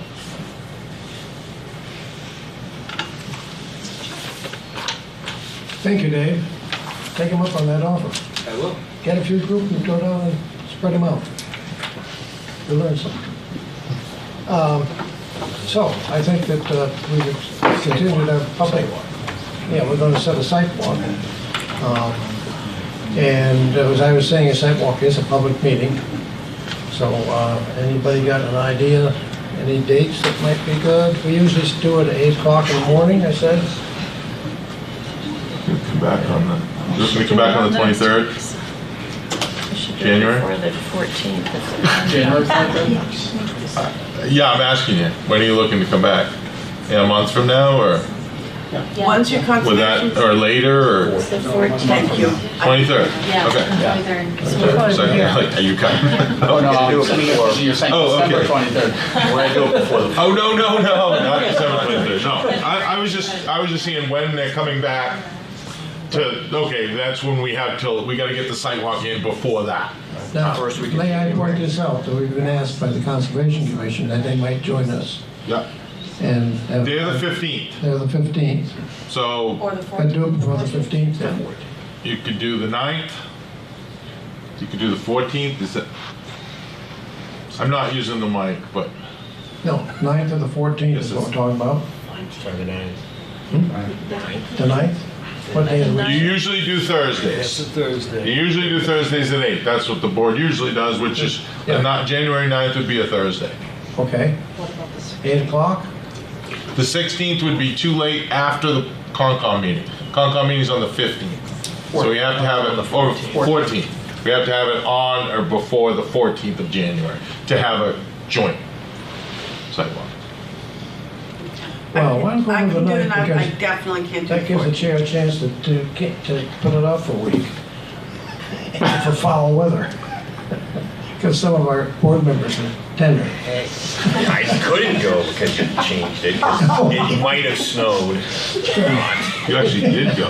I did go. I did. We'll have hot I can drive it. We'll have a hot cocoa station. So the 9th? I think the 9th was good. Good for everyone on the board? Yeah. And where should we meet? Federated Auto Parking Lot. Okay. It's gonna be tricky to get to the back That works. of the site. Understood, but that's where all the parking is unless you, I mean, you gotta go both sides, right? So, I Yeah, don't you know. kinda do. What do you wanna do? If the majority of the people live in the neighborhood, they're already there. All right, let's meet at the end of Haven? Yeah. Okay. Oh, it's right in the Walmart. Try to. I mean, not Walmart. Walgreens, nice, there's a lot of spaces right over there. No, we're gonna meet at the end of Haven Lane then. It will be publicly noticed, it will be on the notice, the location, but it'll be at the end of Haven Lane. Sounds good. Thursday, January 9th, you can say it on the mic, at 8 a.m. At 8 a.m. And what would the board like to see staked out? And what would the board like to see? Usually the buildings, center line of roadways, corners of buildings, not each and every one, but like the four corners of the set of buildings. So just understand where those are. Yeah, wear boots. I would say wear your boots. Definitely. Can I ask a question?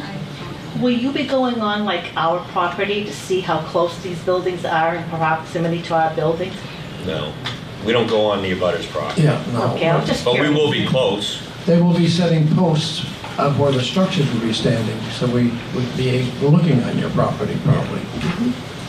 Yeah. All right, January 9th. Okay, now we need a motion to table to the date certain and location. You were having trouble with that last time, weren't you? No, what's the date, sir? No, you don't have to have a location. 29th? You don't have to have a location, but now I can tell you since they're coming back on the 23rd now, Here. we're gonna be, well, Well, we might be able to do the Sherry, town it's hall, To be determined. right? he doesn't like, no. Well, This room was perfect as far as space. yeah, but not for audio. The screen situation, we should be done that Anyway. so we can see the screens. So can we just say, We should just be on the side. Can you see the screen from? No, we could be on the side. We're on the side. We're labeled here. Yeah. Right there is fine. Yeah, there you go. We can do that. Like this table this way? So, Yeah, where you are. so we're looking for, So they can see the Then screen. how do you put the seats? You- Where they are. okay. Walgreens. Little order here. Let's get back to topic. We're gonna, get a motion to continue this meeting on the 23rd of January. Yeah. 7 p.m. So moved. 7 p.m. 7 Is PM? to be determined? Okay. Okay, and I'll second that. Are you in the same format where it's 7 to 8:30? Have a nice holiday, everyone. I think that's a great idea. I don't know if you should, can you make that in the notice, Dave? No, no. Don't do that, leave it open, in case one of them continues. Okay, so, 7 a.m. we have a motion on the table. I second it. Oh, you know We what? have a vote, please. For all meetings, board members? Yes, aye. Aye. Aye. Thank you, board. Thank you. Thank you. Thank you, gentlemen, for being with us tonight. Thank you, Green. Wherever you are. And obviously, the lady of the house. Okay, good night, guys. Okay.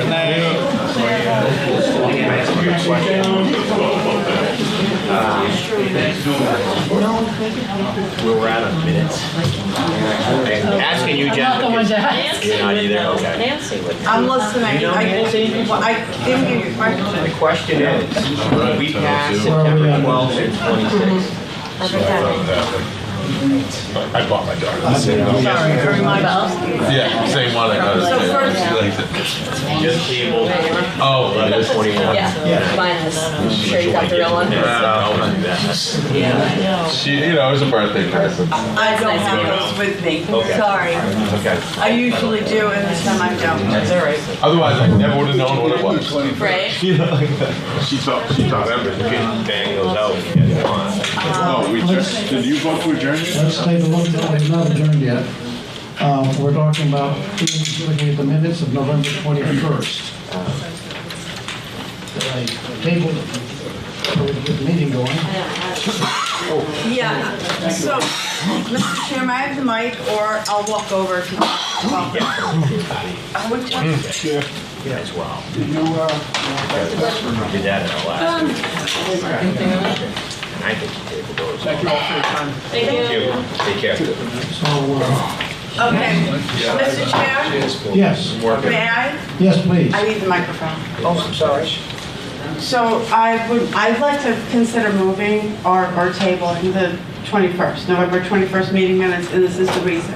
Someone that was here tonight came up to me and pointed out some of the wording that she said she didn't say.